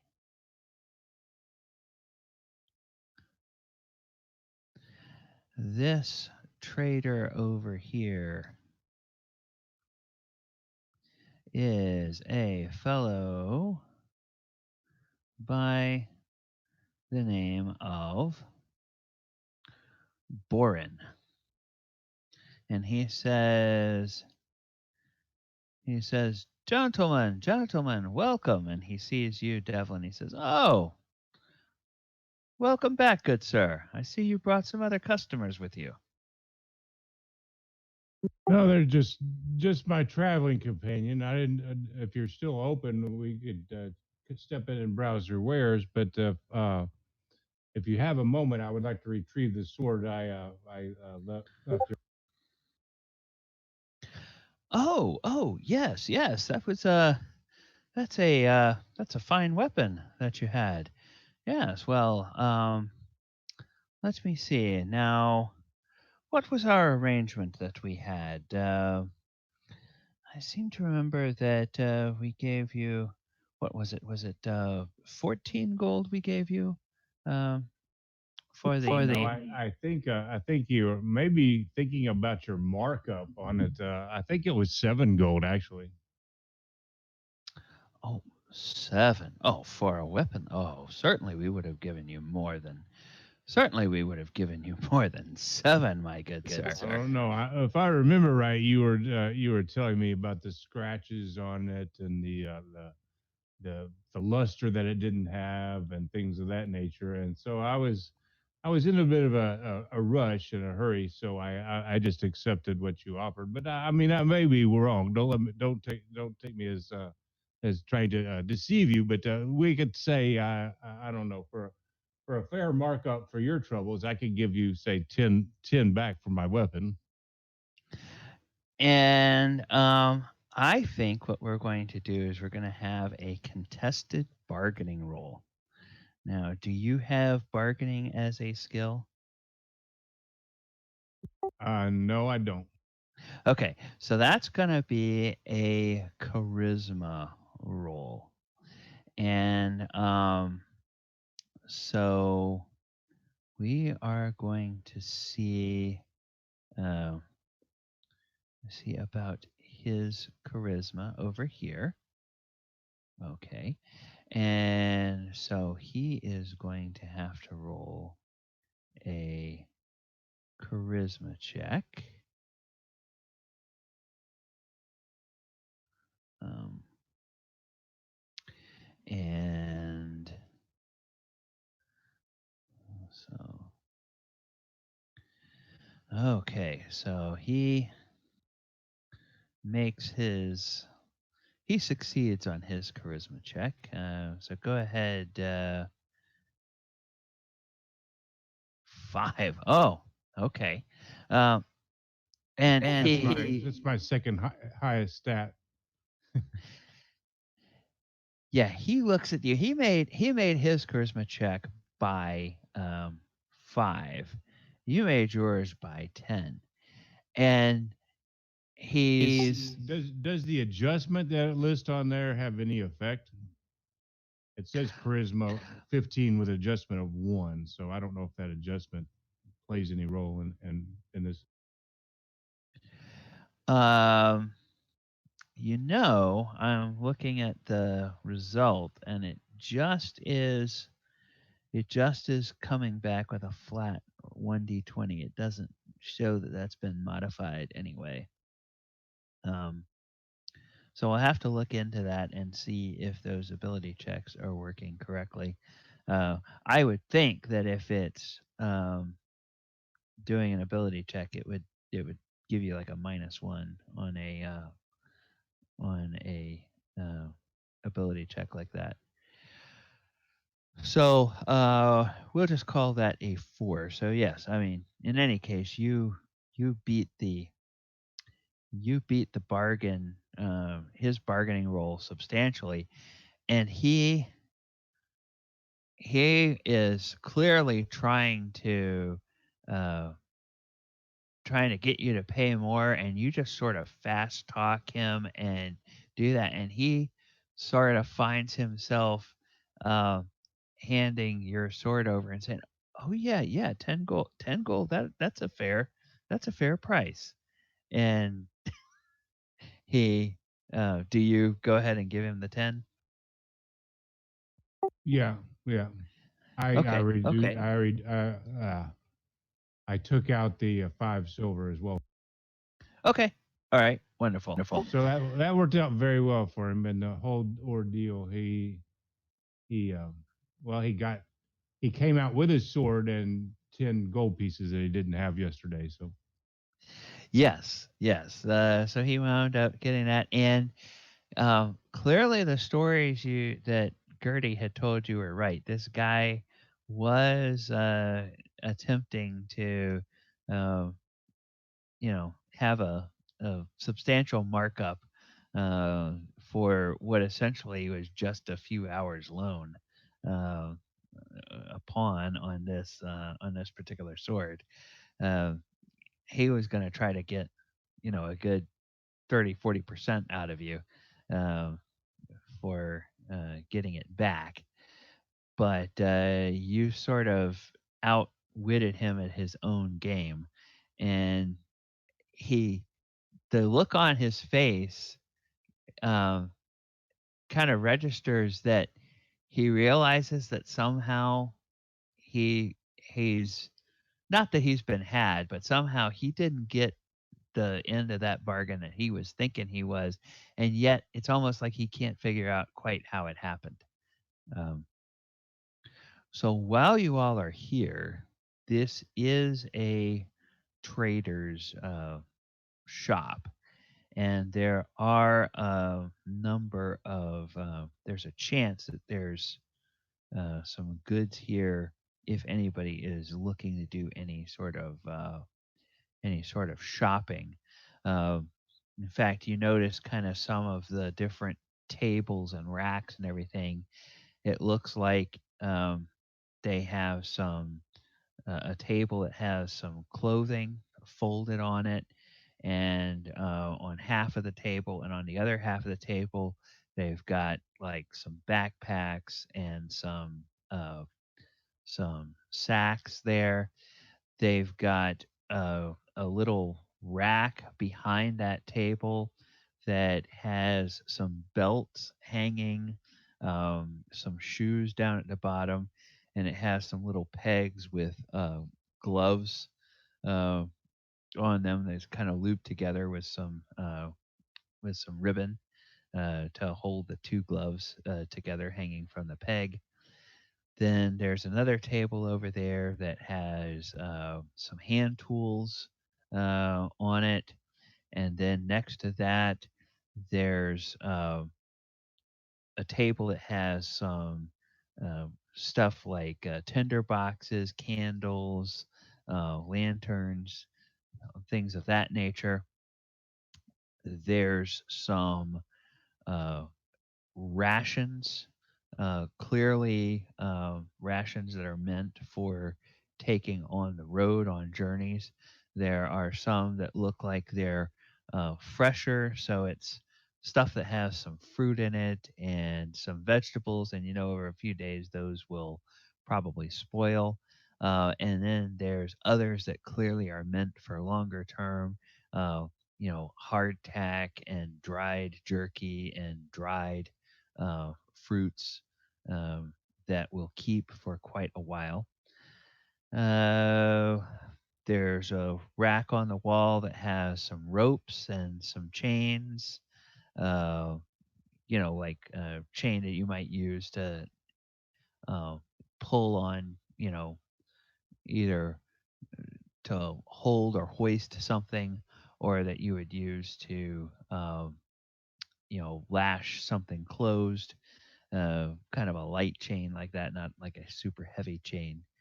Um, there's a an area that has on the wall some pole arms that are lined up, a couple of shields hanging over there.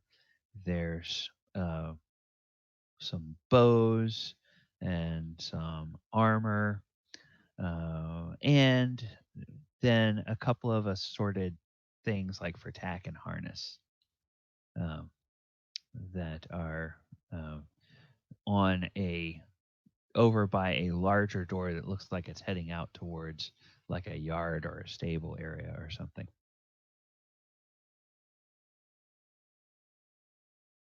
So I guess my one question I have is, I have a skill of disguise. I probably need to purchase a disguise kit of some sort, clothing or something. Uh, um, I look like a dandy of sorts right now. I was thinking anything that could make me look somewhat official. Okay, let me take a look at that. Um, and we'll Yeah, so on the clothing you can find something that looks kind of almost like a uniform, but that doesn't have any device on it. So it's not really uniform, but if you saw somebody wearing it from a distance, you might think it was a uniform of some sort. So if you're thinking official in that aspect, you could find something like that. Or are you thinking official more in somebody who might be a town official or something of that nature? Well, like a town guard or something like. Oh, okay. Yeah. Yeah. You definitely find some stuff that looks like it would be, um, uh, in fact, uh, probably you would suspect that this place sells uh, clothing to the town militia, because there is an area of the table that has clothing on it where there are several sets of identical looking shirts and trousers that are very clean and pressed and uh, everything like that. So it looks like they probably would buy their uh, normal equipment from here. Sir, could you tell me how much for this clothing over here? I've just got a new job in town, and I thought that I might. I was told I might need to like some apparel appropriate for the job, some kind of militia or town guard uniform, I think it was. Oh, yes. Um, yes, of course. Let me let me take a look here. Well, we can set you up with some clothes for a that you might see the soldiers around town wearing. Are you going to be joining the militia with us? Well, I was talking to the gentleman. He said that they would consider it, but they say dress appropriate for the job before you have the job. So I want to show up and arrive for my interview, as it were, looking like the part that I'm applying. Oh, yes, sir. Yes, sir. That's that's very wise, sir. That's very wise of you. Um, yes, I think we could help you out with that. Uh, how does and he pulls out one of the tunics and a pair of the pants, and then he pulls out a belt and and he pulls out a serviceable pair of boots, and he says, "Would you be needing boots as well?" No, I can forego the boots. I kind of grown attached to these. One Oh, other oh, item that I'm interested for personally, do you happen to have ball bearings? ball bearings. Well, and he goes over to look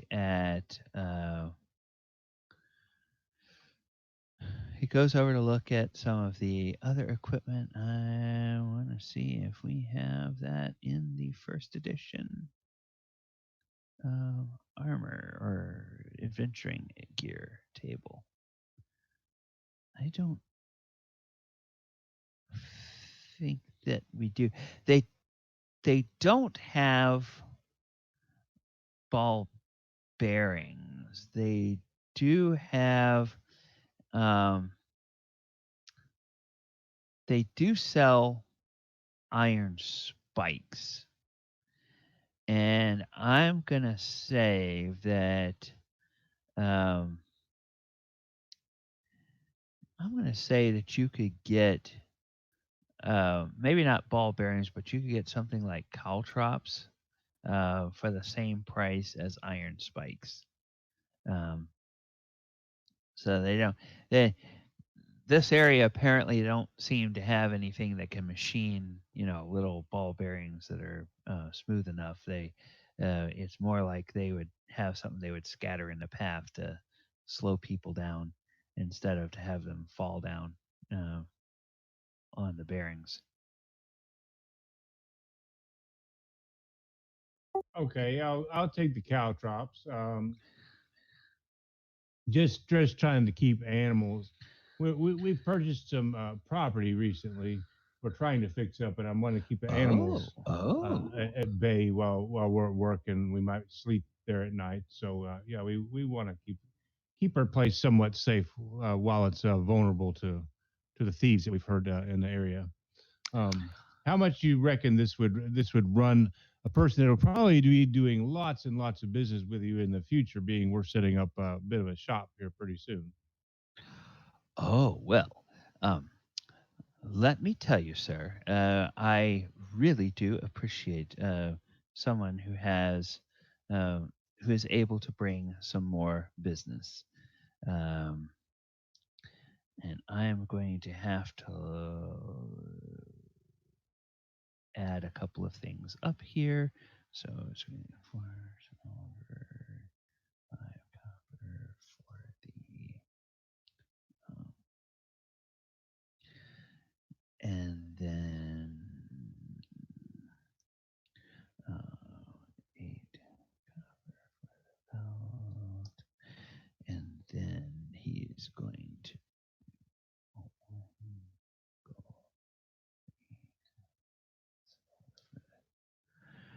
Okay, so he is going to charge you uh, one. He's going to charge you 2 gold for everything: the clothes, the belt, and the caltrops all put together. Um, would be 2 gold. Okay, gentlemen, is there anything that you guys might be looking? Yes, I'm in the market for a couple of things. Okay. Maybe we get a package deal or something like that if we pick out everything that we want ahead. Well, I simply need a new dagger, just something a bit more inconspicuous to take into civilized area, a cloak to put over my armor, and a backpack to hold some stuff. Okay, okay. Okay, let us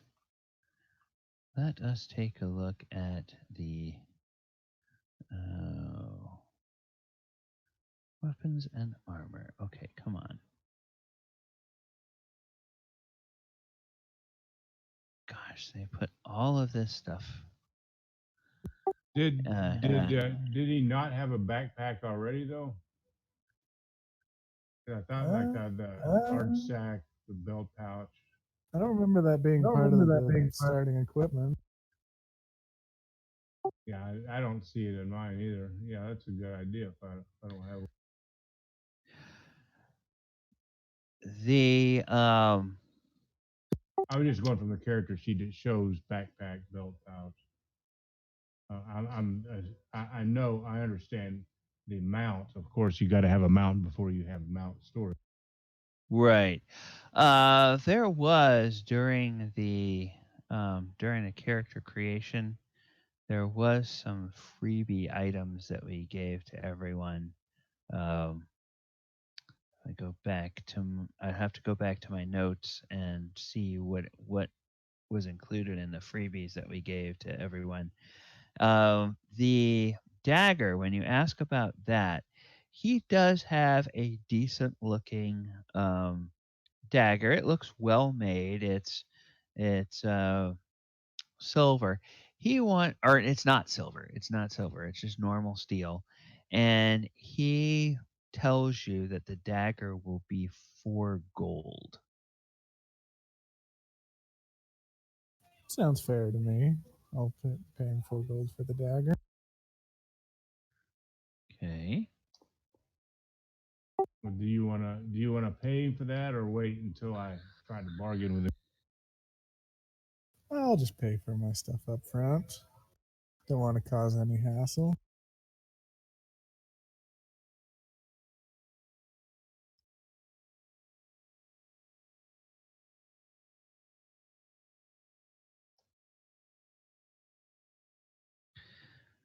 Okay. And then John, was there anything that John was looking at buying? Oh, I was going to ask how much the cloak and a backpack would cost. Oh, I'm sorry. Cloak and backpack. Okay. The cloak and the backpack. Now I have to go back to this other page to find the prices for that. Are you looking at a longer cloak or a short cloak? A longer cloak. Okay. So he will tell you the cloak is 9 silver. And he will tell you that the backpack, he says, is 7 gold. 7 gold seems a bit steep. Could you go down to 5? Oh well, you know, my good sir, we're a bit of a village out away from the large city, and you know, we get a fair number of people coming through, and it seems like our adventuring gear is more in demand sometimes than our supply. And you look, and he's got plenty of backpacks over there. But he says, I'm afraid I really do have to have 7 for that. And Good sir. I hate to to get into other business as it were, but I have a bit of an offer to make for you. As I said, I'm setting up shop, and anything that we don't happen to have, I can direct all my customers over here and let them know about your vast variety of goods that you have. If say you could offer him his backpack and my caltrops, and say we'll call it an even 7 gold at that. Go ahead and make a bargaining roll, if you will.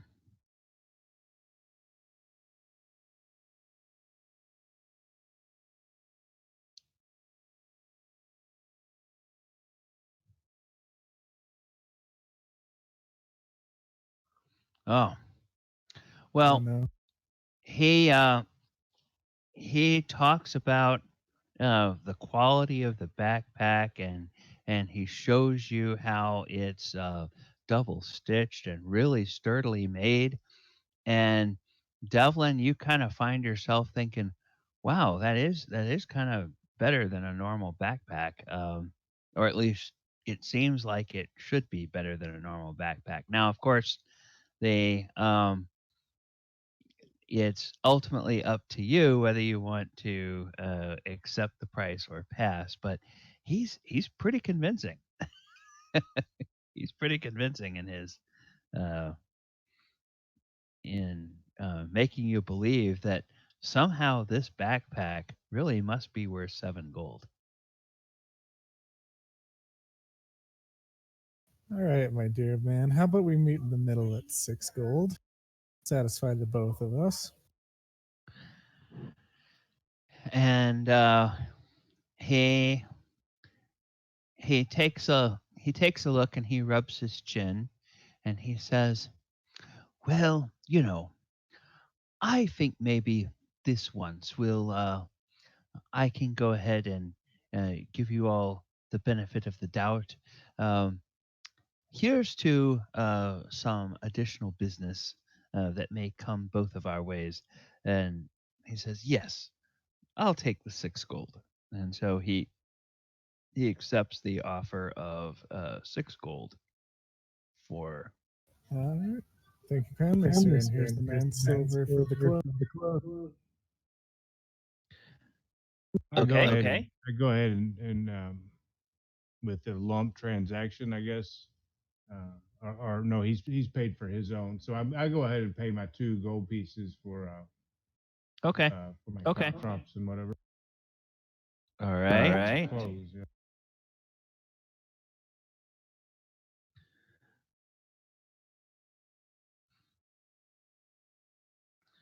All right. Now, sir, I've noticed that there's been a bit of mishaps around town with the banditry. Anything that you've noticed that might uh, need our attention, or we should? Oh well. Well, it's if you're going to be moving in here, then yes, perhaps we can all pool some of our money and encourage some adventurers to go and take care of those bandits. And he looks at Cyran and he says, um, it it's in fact because of the bandits that some of the prices here are a little more expensive. Uh, we have we have customers or we have vendors who want to bring items here to us, and then they get robbed on the road, and they can't bring as much supply as we want. And of course, the capital has its needs, and Hossland has its needs, and we sort of have to uh, get as much as they can spare. Um, so we oftentimes are find ourselves a little bit thin on our inventory, thinner than we'd like to be. So if anybody could get those damn bandits under control, then perhaps the prices wouldn't be so high here. That would be wonderful, splendid. Well, you can spread the word that that's being dealt with as we speak by some mighty, super, very powerful adventurers that's hailed from the capital. Basically, the some members that the king has hired some of his best men to come and investigate what's happening, and so we're here on his behalf, or they're here on, yeah, that's it. They're here on his behalf, from what I heard only. But evidently they have a broad stretch of legendary fame, and these bandits should be no problem for them. They go by the name of the Filthy Five, I think is what it's called. Oh, well, if they come in, I will be certain to thank them, especially if we can get those bandits under control. Well, that's wonderful. Well, um, after you get your shop set up, we should talk about something of a trade coalition. Now that there's beginning to be more businesses here in town, we have, of course, the blacksmith and the tailor and everything. It might be nice if we all have a bit of an alliance, if you will, where we help each other out. Perhaps we form a little bit of a trade guild here in town, and pool some resources, perhaps uh, to uh, get some better prices and maybe build up some of the commerce for our fair little village here. Being right on the road, it's a good stopping point for the caravans, and if we had a little bit more organization than the village council gives us, we might be able to make a little bit tidier profits. That sounds like you're a smart businessman, and you're seeing things in the future like I would never have dreamed of. A trade guild, as it were, things like that. Maybe we pool our money together and see if we get a chance opportunity to get word to them. Uh, Somebody of that nature might be profitable, as it were, in the long run, for us to see if we could hire them on some sort of retainer, and they could be our eyes on the city, as it were, if we were ever so lucky to be able to get word to them. Oh, absolutely, sir. It's a pleasure to meet you. And he extends a hand. He says, "Again, I'm Borin, and you are, sir." My name is Devlin. Ah, pleasure to meet you, Devlin. And he says, "And you gentlemen are part of the business as well." Looking at John and Cyran.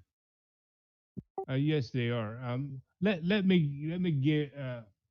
Um, God darn, I made a bad mistake here, guys. I go by the name of Clayton Winfield. It's been a pleasure talking to you, and if we happen to meet up with these guys, maybe we send word to you that we've met with them, and if they agree to help us out, it would be to my best interest as well as yours, I think, to see if we could hire them as some sort of retainer for our city. Okay, wonderful. And just out of character, you introduce yourself to him, to the trader, as Clayton. Yeah, Clayton Winfield. Okay.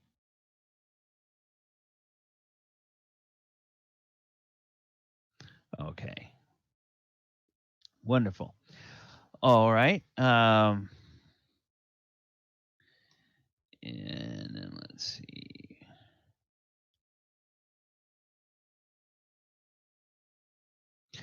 Okay. Good. Uh, then anything else that anybody needed to do here with the trader?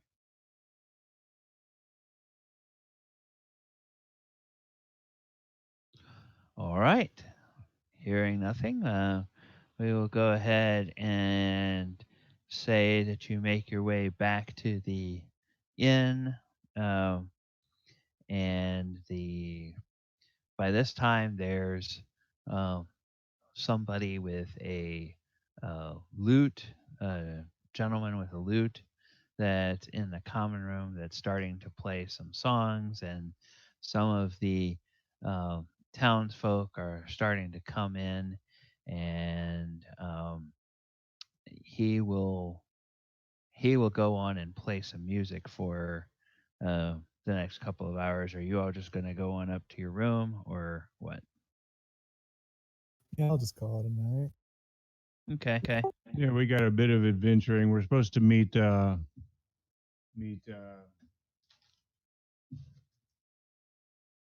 goodness, what was his name, guys? What was his name? Zert. Zert. And Yeah, Zert. Let's okay. see. Okay. Yeah, Zert and Chirac and Elmo. Okay. Hey. No, let's see. Yeah, Cleric and no, Turok and Elmo. Yeah. No, that's not Yeah. yeah. It was Zert, Turok, and Elmo that we met. Well, Elmo and Mac and Turk were the or Tuck, I should say, were the three members of the village council. Elmo and Zert are the ones that are going with you tomorrow. The others are not.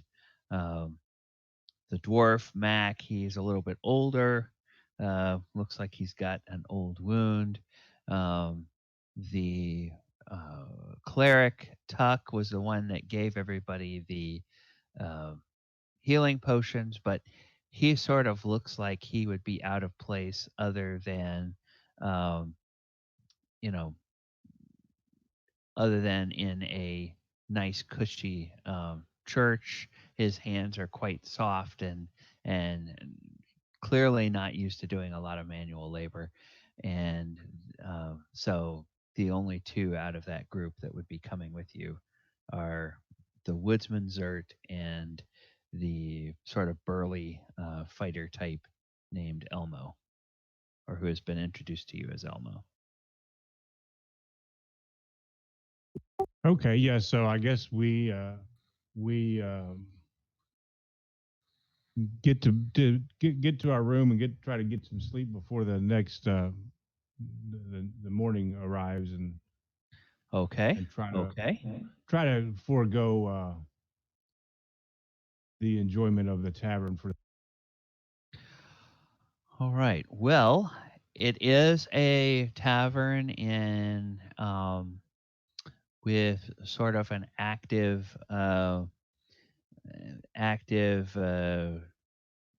group of patrons and an attentive staff. So the night passes uneventfully. Um, you may occasionally hear a little rumble of laughter or some distant stomping of feet as people sing along with a song downstairs, but otherwise, you all drift off to sleep and you wake up the next morning fully refreshed.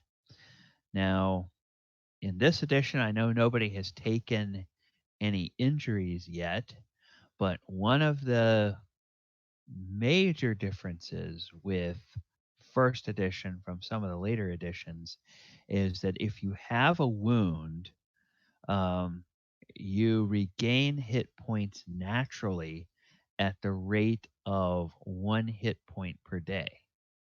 So one of the table rules I um, that I kind of like looking at with that healing skill is I like saying that you can attempt to heal the same set of wounds one time each day.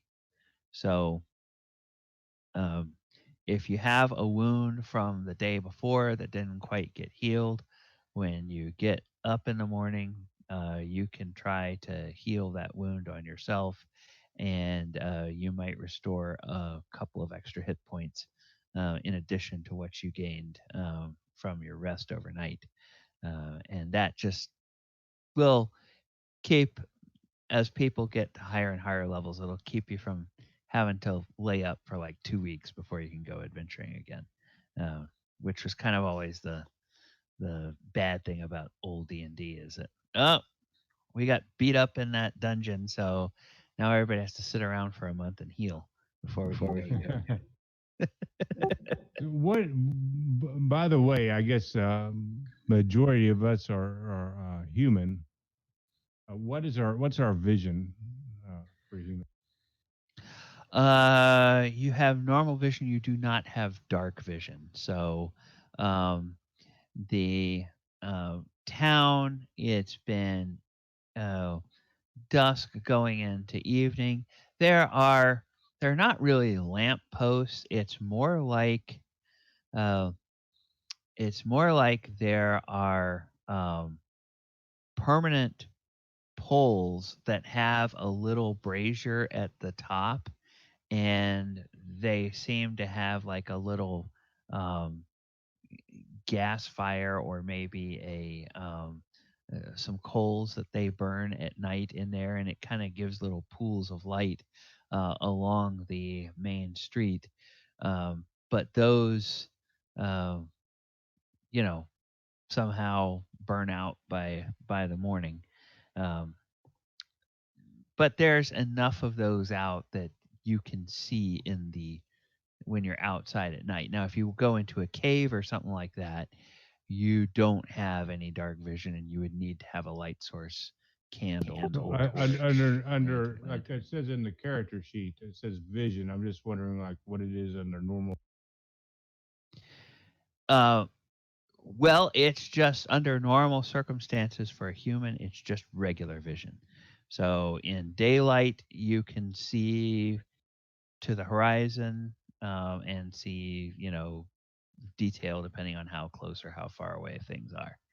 Um, and then when you Okay. So they don't have like they do in later editions, like a human can see 30 feet or 60 feet or 120 feet or anything.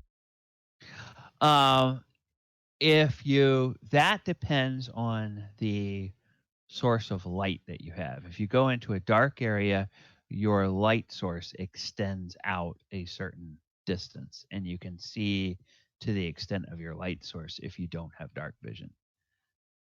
So it's that's not a factor of your eyes can see that far. That's a factor of the light source that you have can light up something that far away. Okay. So before we head out, does anybody have anything they wanted to do before we go out and try to meet up with Zert? None whatsoever. Okay. Well, then in the morning, let's go back to we'll go back to the common room of the inn here. And yeah, this particular map likes to, for whatever reason, this map likes to be really, really tiny, and the other map likes to be really, really zoomed in. I haven't quite figured out why Roll20 sometimes likes to put a map really zoomed in, and sometimes likes to put a map in that's zoomed out. So, you all in the morning, you do, when you go down to breakfast, you do see Zert there. Whoops. I need to put him on the token layer so everybody can see him. All right. So, Zert meets up with you, and he says, "Oh, good, you're awake." He says, I went out in the night and did a little bit of scouting. I went over and talked with uh, Elmo at his uh, at his parents' place, and I told him what you had found out um, about the guard and the drover. And then I went over to Mac and spoke with him.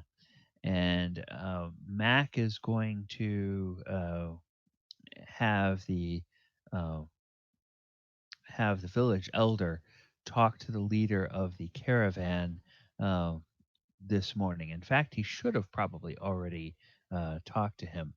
I also took the liberty of going to the stables, and I did not want to be detected, so I was kind of careful, and I didn't see anything out of place, and there was nothing obvious. But from the information you have given me and the uh, suspicious nature of those two, I would not be surprised if one or both of them may be somehow involved with these bandits. Um, if the if the village elder is successful, he will wind up delaying the caravan for at least a day. And if our mission is successful, we should be able to get to the moat house, do our scouting, and get back by nightfall. And perhaps by then we will have um, information that will either prove or disprove that those two are somehow connected with those bandits. So we're going to meet um, we're going to meet Elmo over at his parents' farm.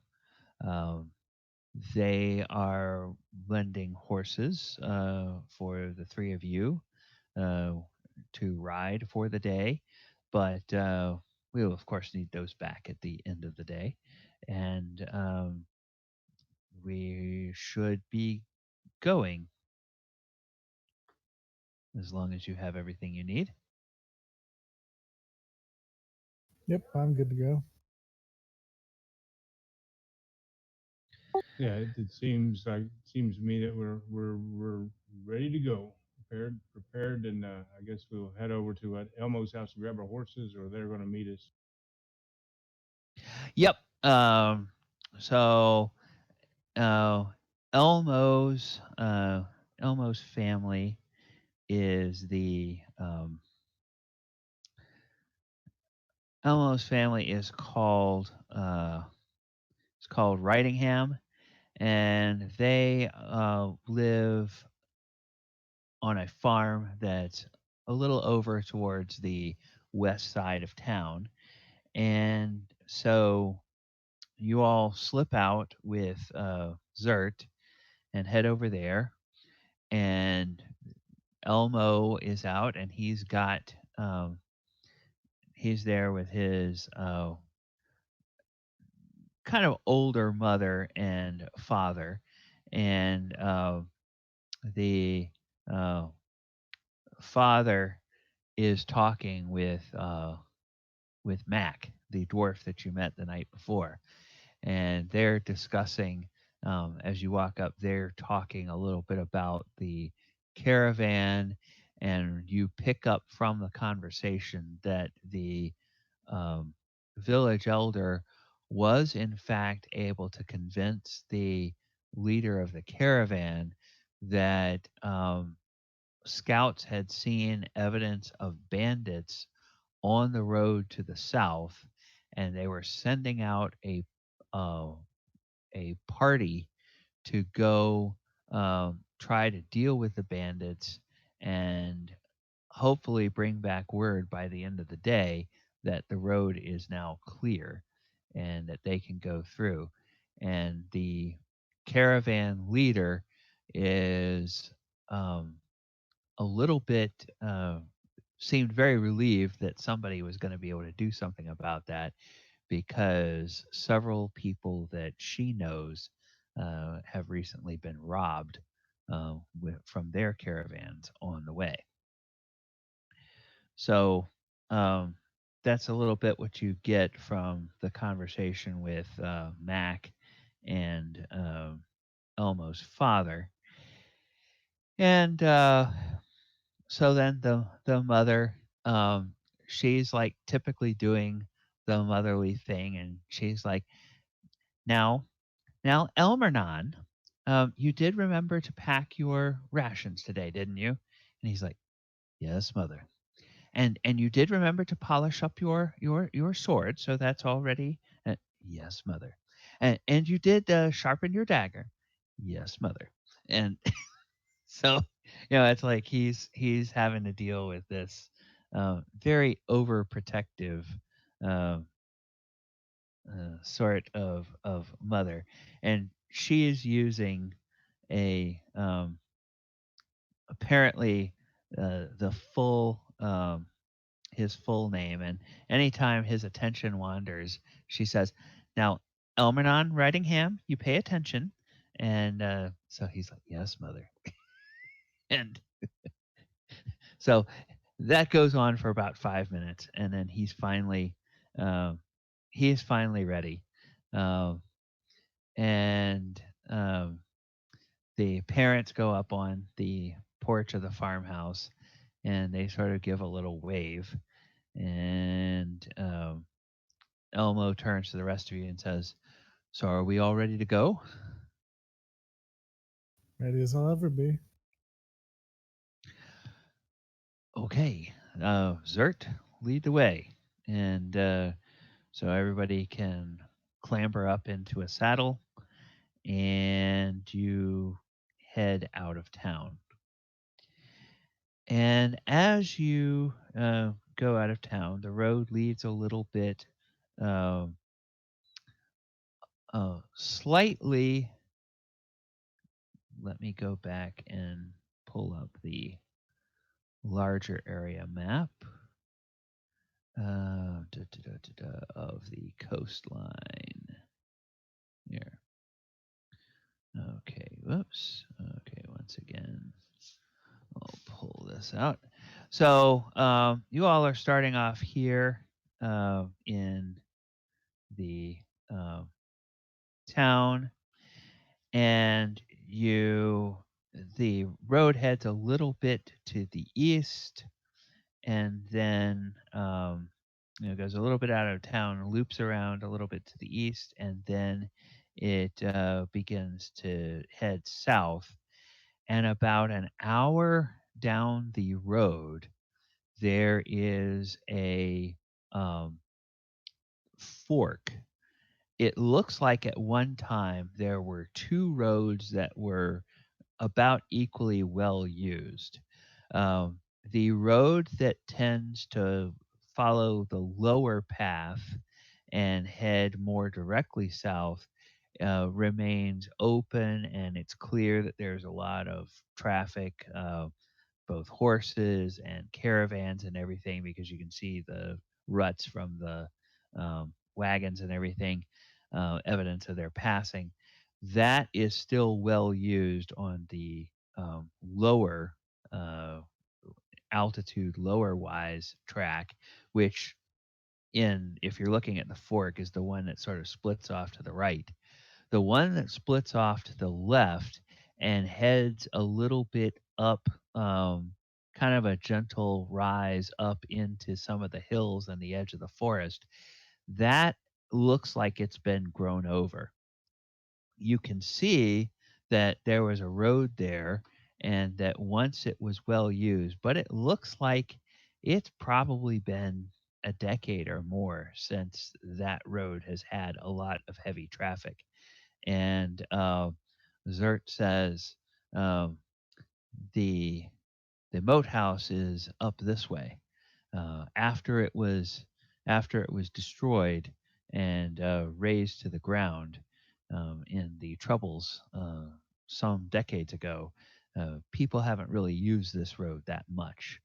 And he says, when we get closer, I will show you some of the game trails that I think the bandits have been using to assault the um, caravans on the main road. And so you all head off and you go about another hour. So by this time, maybe the sun is fully up above the horizon by this point. Um, and uh, he calls a stop, or Zert calls a stop and says, um, "Well, we're getting close to one of the game trails, and it probably would be good to water the horses here." So he dismounts and he goes over towards a small tree and he hobbles his horse there, and he uh, gets a large, takes one of his own water skins off of his belt, and he drinks some water there, and then he takes kind of a large water skin off of his saddlebag, and he pours that into kind of what looks like a little bit of a leather bucket, and he hooks that um, onto the bit of the horse and kind of hangs it right there under its snout, and the horse sort of reaches out its tongue and starts lapping up some of the water out of that little makeshift bucket there. Um, and you notice that all of the horses have a similar type of contraption. And so once everyone gets the horses sort of tied, uh, Zert waves you over towards what looks like a game trail. And um, is everybody going to head over that way? Yeah. I'm trying to be as stealthy as possible. Okay. Keeping kind of a lookout around you. Is that what I'm hearing, Devlin? Yeah, I'm trying to be stealthy. In other words, I'm move silently if possible, and Okay. Okay. just in case we're ambushed, because it looks like a fork in the road is a good place for an ambush. Um, Looking around for traps and things of that. Okay. Well, then let's see. Yeah. Go ahead and just give me a wisdom check.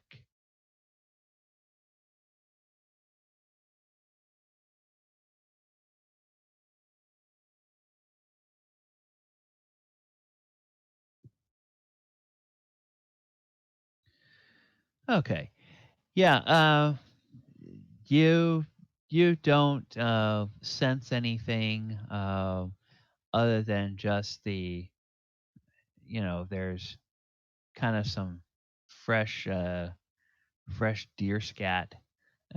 Looks like a deer was by here not too terribly long ago, and there's you know from your look around, you don't notice anything out of the ordinary, and you are you know you're very careful as you move about. So I think you're probably going to be pretty quiet. If you want to, I want to double check what skills you gave yourself.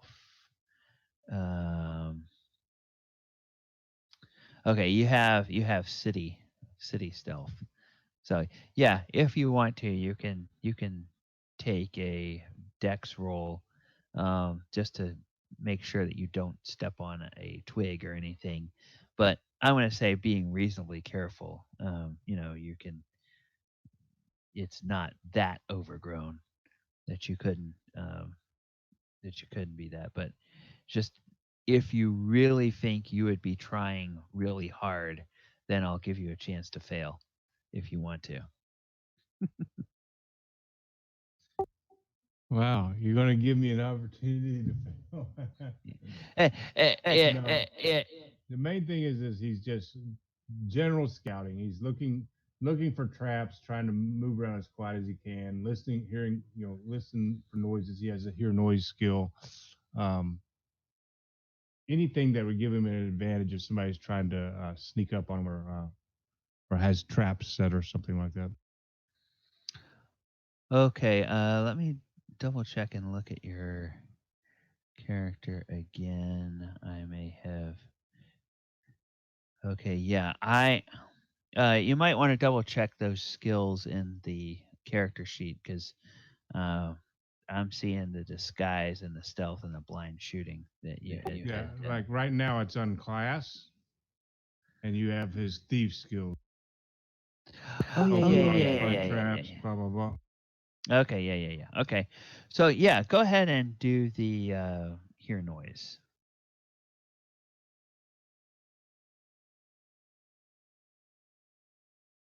Oh wow. Okay. There is okay.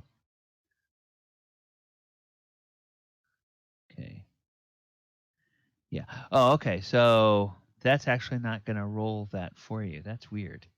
Um, it's weird that it doesn't roll the D100. Huh. Okay. Go ahead and roll a D100. The little dice roller on the left. If you Yeah, click on that. I got it in there. Okay. Yeah. Yep. I That's D100. it. Um, yeah, you're pretty confident you don't hear anything out of the ordinary. The sounds around you are just the sounds of a normal woodland that you would expect, um, and you're pretty sure your ears are kind of sharp this morning. You're pretty sure if there was something there to hear, you would detect it. So you all walk over to this game trail, and Zert uh, points it out, and he kneels down and he says, "You see here, there's some boot tracks, and it looks to me like they've tried very hard to walk in single file, so that it's harder to tell how many of them there are. And um, even those of you that don't have a particular skill in tracking, when he points those out to you, you notice clearly there are tracks of boots, and they're not so precise that they all line up in, lockstep. You can tell it's multiple people, but they all are trying very hard to walk in a single file. So you can't tell whether it's like 4 people or it could be 40 people. Um, it's really difficult to gauge the numbers from the way they are moving. And he says, now the latest tracks I see are heading back from the road and towards the moat house, or towards this path, which still leads us to the moat house. So if we travel for another hour, we should see the game trail to the left that is what's left of the path that leads to the moat house proper. So we'll give the horses a few minutes, and then we will head on that way. And so, do any of you have any questions or want to make any observations or anything while you're looking at this? Nope, nothing from me. Okay. Well, then, after the horses. He's proposing we use the path most people travel and not the ones we see blueprint. Correct. Well, he is proposing that you all um, follow the old road for another hour, and then you'll find the game trail that leads, because this trail that he was showing you on your direction of travel, it leads to the okay, you'd be going down, so it leads uh, more off to this. No, it leads more off to this direction, so it would be to the right, and that leads down towards the main road. He tells you that after another hour, you will see another trail that's off to your left that will lead towards the moat house proper. And that's your destination for the day, is that moat house. But he just wanted to point out that this is one of several game trails that leads down to the road that is used more frequently now, um, where it looks like the bandits could be coming along this older trail and then setting up ambushes on the new road uh, for the um, for the caravans. So this was more just a chance to stop and show you, and probably more for Elmo's benefit than your benefit, to show the evidence of where he's seeing and why he's thinking the bandits may be coming from this moat house. And Elmo seems to agree with that. So after What do you think, guys? We follow the path he's suggesting, or we follow the path less traveled? Maybe follow the one he's suggesting, and then if we find nothing, we come back on the path less traveled. What do you?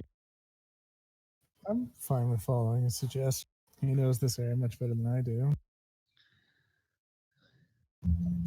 I also agree that we should just follow his suggestion. All right. I guess I'm gonna hang towards the back with my crossbow at the ready. Okay. All right. So you travel another hour, a little bit further south, and then you reach a um, what there's an obvious game trail here. Game trail that's obviously used by creatures like bears and deer, maybe wolves, some of the larger creatures of the forest um, that would be going in here.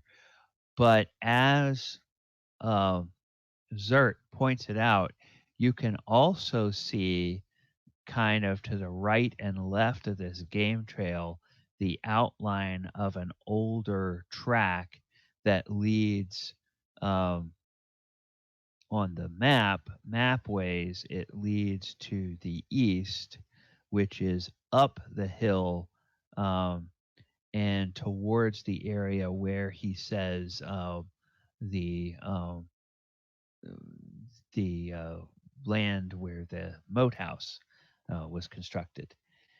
And so it kind of goes up and around a little hill. Um, and at this point, he's still having you come with the horses. But after about 15 minutes, he stops and he suggests that you hobble the horses in a little copse of trees that's there, and you continue the rest of the way on foot. Um, and you notice there's kind of a little natural bowl um, that has some trees growing over it, and it's big enough that the horses, if you make them duck their heads, they can go into this little area, and you can tie them up to the trunks of some of the smaller trees that are inside this little bowl. And from once you go back outside the bowl, the foliage is such that you really can't tell that there's anything there except just a group of trees. So it's kind of a um, natural little place that woodsmen would know um, that you can easily let your horses stay without them being obviously unattended.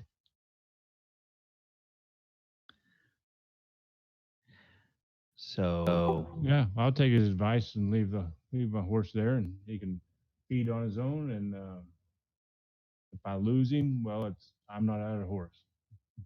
yeah, yeah, and Elmo agrees that this is a uh, good plan. And after all, the horses presumably belong to Elmo's family. So, yes, like you say, if the horses get taken, it's not your horse.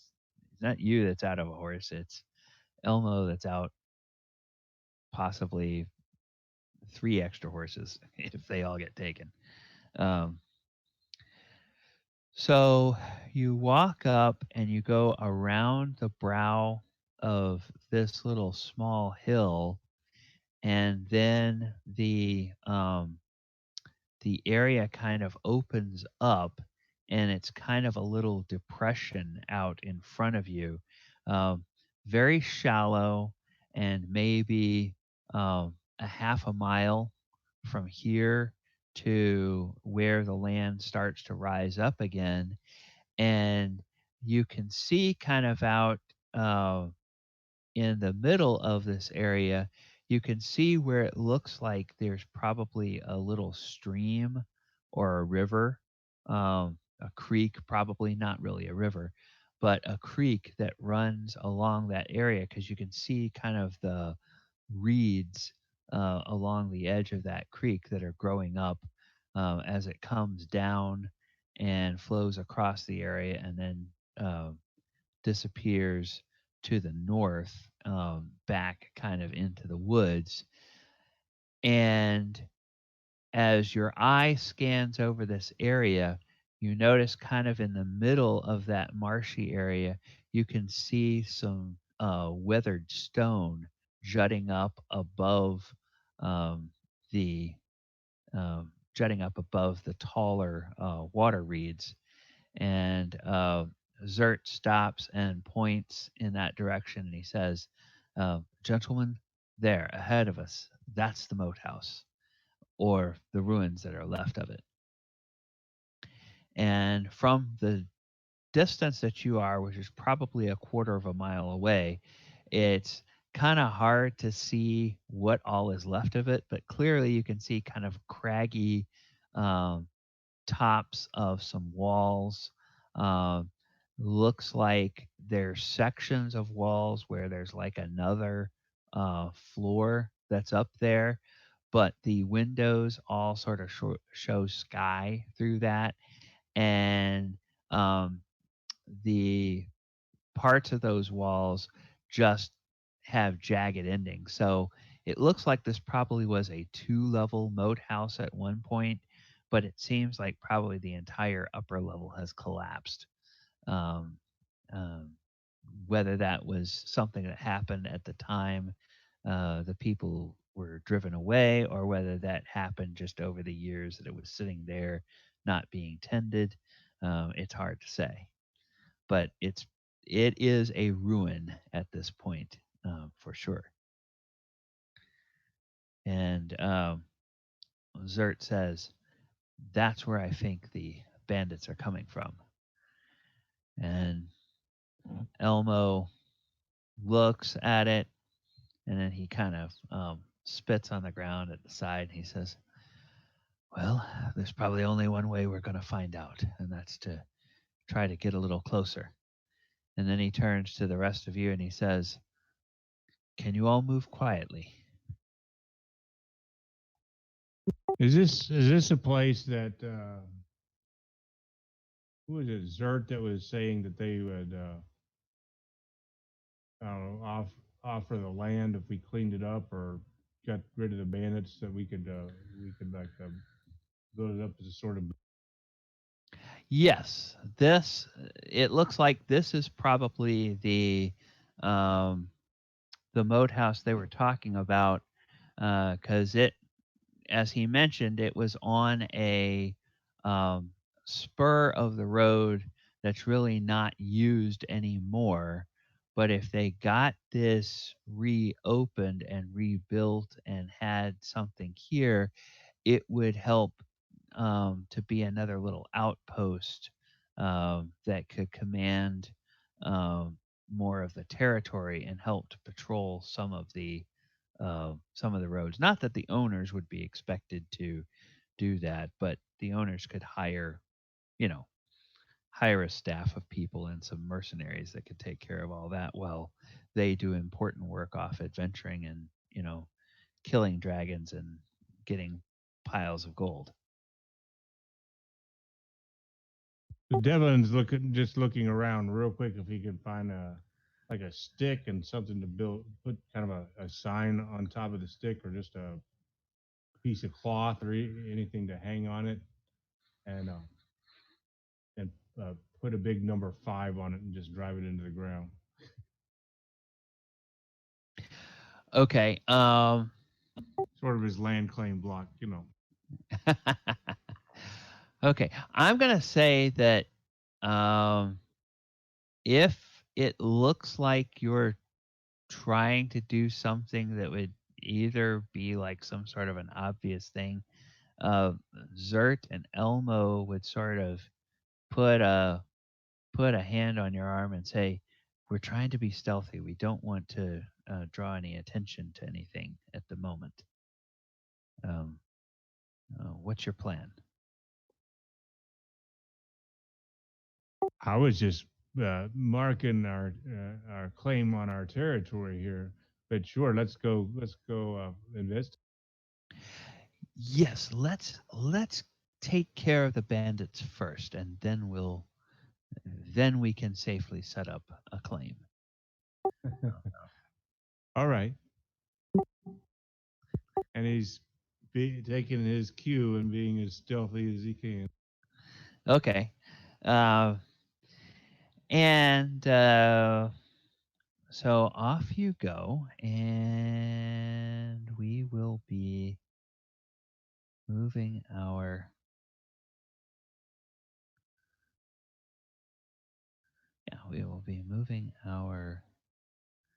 map over to here. So let me go ahead and change the view for you guys. Okay, now what's this? All right. I'll probably have to zoom this one out a bit to see more. Okay. So are you all seeing the outline of a structure with basically it's black in the middle Yep. With a big moat around it. with a big moat around it? Yes. Okay.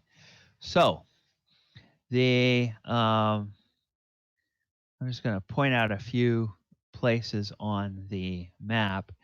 The path that you all are currently on is really not one that is shown very well, but it is the one that leads up here at the. I'm gonna go ahead and kind of move around the map a little bit.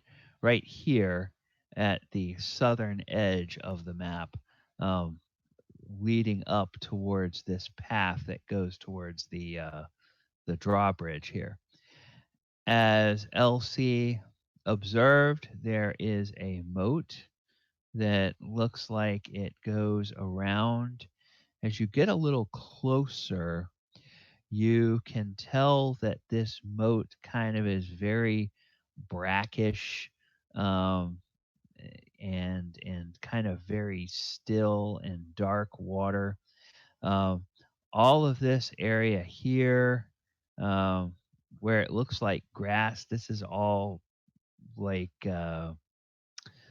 those reeds that you see growing up around lakes and such. Uh, it reminds me here in Florida of what we would call the cattails, where it's like the big grasses that grow like 8, 9 feet tall, and they have like these little pods or something at the top of them that You burn them and keep mosquitoes away. Yep. yeah, Yeah, yeah. Exactly. So you see all kinds of those grasses around. They're various little thick clumps and not so thick clumps. What you can see about the moat house as you get a little closer is that it does look like at least one of the corners, this corner here, the tower is mostly intact, and the towers do look like they are two-story towers. Um, the walls of the keep go up pretty structurally sound for the first floor, but then it's kind of it clearly looks like whatever the second floor was um, has completely collapsed. So you can't really see inside, so you don't know whether there's whether it's open inside or whether it's all rubble inside. Uh, this tower over here, the one that's at the southeast side, clearly that whole tower has crumbled away. Um, this tower is mostly intact, but it looks like um, there is a part of it where that was breached. Again, you'd have to get through this moat to get there. Um, you can see evidence that part of the wall over here was breached on the ground floor. And then, depending on how far you go around, you might see that the tower in the back on the east side also looks like it's been pretty well breached. But the tower on the west side at the back looks in very good shape. All the way up to the second floor.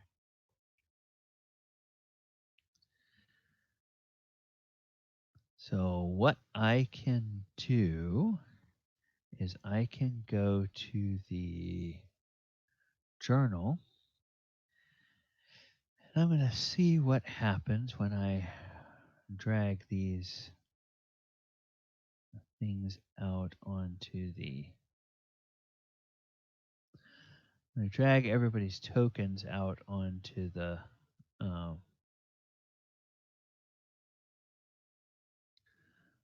map here. And then I want to see if. Okay, Devlin, I can see your name, but I can't see the names of anybody else. So I'm presuming that I need to reset that, and that's also not under anybody's control. So let me give that to Cyran. And okay, so we're gonna do 5 and then more advanced. You can see that. Okay, now everybody should be able to see Cyran's name. John, I'm gonna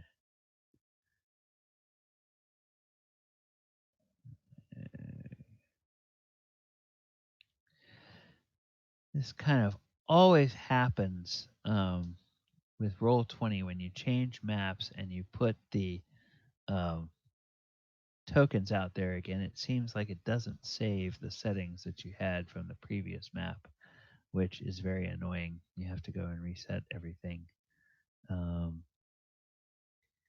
And then I have to remember to say that everybody can see the nameplate. Okay. Devlin, let me just double check and see. Okay, no, nobody else can see yours either. All right.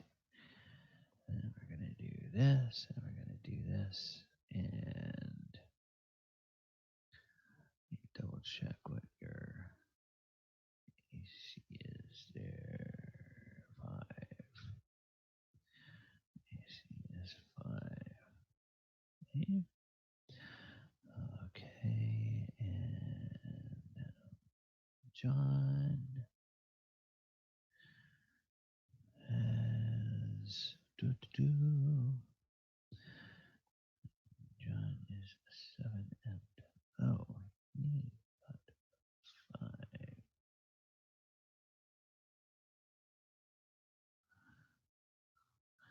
I was shortchanging him, and then Cyran. Oops, combat 2 and 5. Okay, all right. Excellent, excellent. All right. So now you guys all ought to be able to move your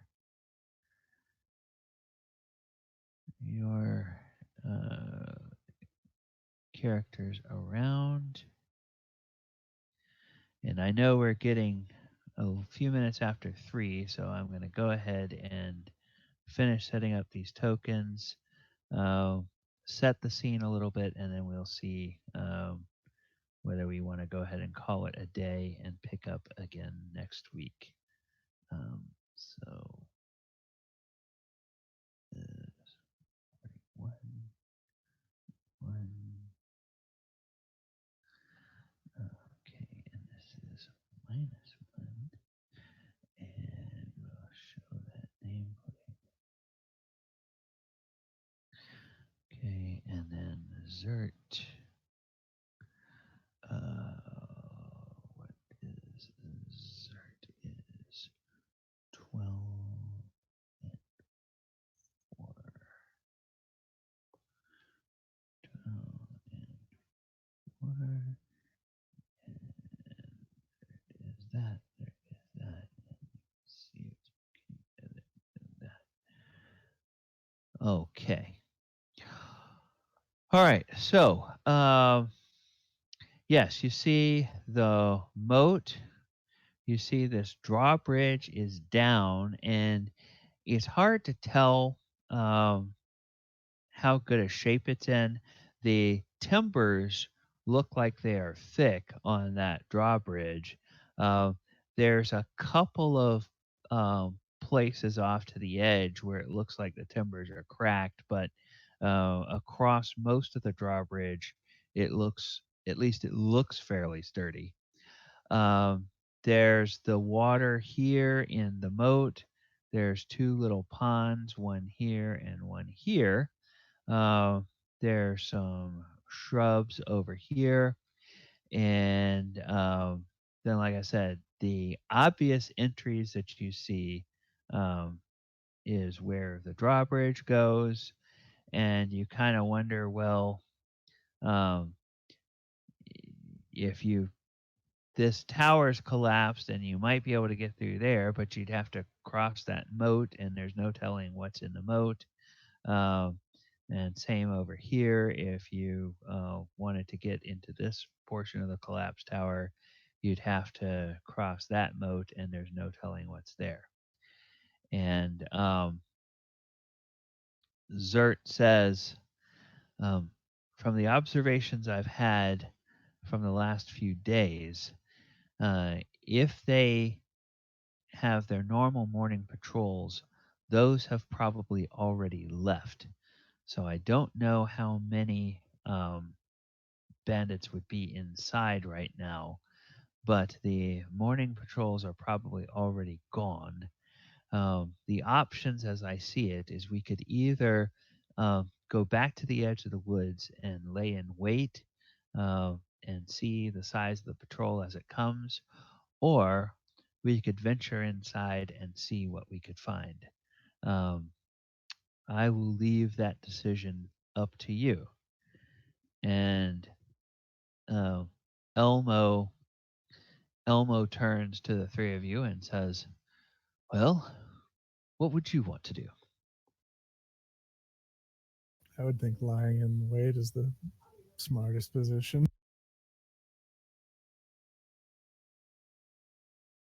The more information we know, the better. I'm for whatever you guys decide. Is I'm more of the I don't know. Talk. I'm not the strategist. I prefer to follow along and let you tell me what the best place for me to be and when, and I'll go with your suggestions. You guys look a lot more battle hardy than me, with a little more experience in the nature. I hate to get my hands bloody when I don't have to. I say let's lie in wait, spread out a little bit. We need to gather some more information. Okay, very well. That sounds like a good plan. And he says, "I think over by I think if we go to where the water goes into the woods, we'll have a good spot to sit and wait and watch to see what happens. And so he begins to lead everyone more over this way, kind of off the map. And it's about quarter after. And I think I told you all that we would have 3-hour sessions until and unless um, the group decided we wanted to have more. So I think for today, we'll go ahead and call it there. We are at the Moat House. During the week, we can decide, and we don't have to decide right away. We can go for a few weeks and figure out what we like, decide whether we like the idea of 3-hour sessions or whether we want to play for a little bit longer. Um, I have, a pretty flexible schedule on Saturdays, um, so I can go either way um, for the session. It'll be more up to you guys, and then we will just sort of leave it there for now. Seems like kind of a good stopping spot. Sounds good. Looks good to me. Same. Okay, wonderful. All right. Well, thank you, gentlemen, for coming out to the game today. It is. I feel like we're starting to make a little progress. It was good role playing. Everybody, I think, for the role play that you all did today, I am going to give everyone another 150 XP. So, Elsie, I think I mentioned to you on the Discord that you should have had 100 from your session. So now everybody gets another 150. So everybody should be at 250 XP. Um, Should I be applying the bonus from my? yes. Uh, I just give you the figure, and that's a good question. I just give you the figure, and then if you get a bonus because of your um, prime requisite with your class, you would apply the bonus on top of that. So, um,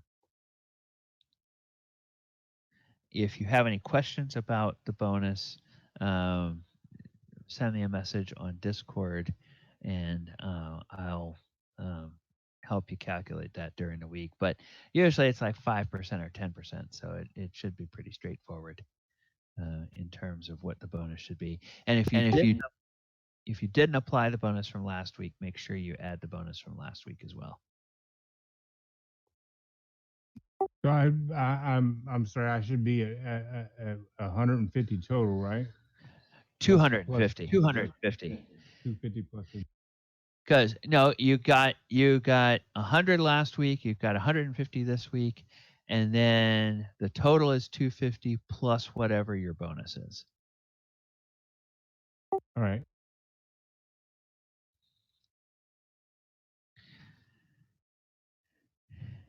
And all right, thank you everyone. I don't know that we had anybody live on the stream today, but uh, the stream will be. I did record the session. So the stream itself will be up on Discord for a couple of weeks. And then with that recording, I'm going to start um, using a editing program that I have and going back and chunking those recordings into a little bit shorter sections, putting those up onto um, my YouTube channel, and then also probably setting up an RSS feed for audio if anybody wants to download just the audio and listen to it. So, all right. Thank you all again, and I will see you as players next Saturday at noon. And for anyone who has watched the stream, thanks for watching, And we will see you next week on the History of D&D. All right, see you And next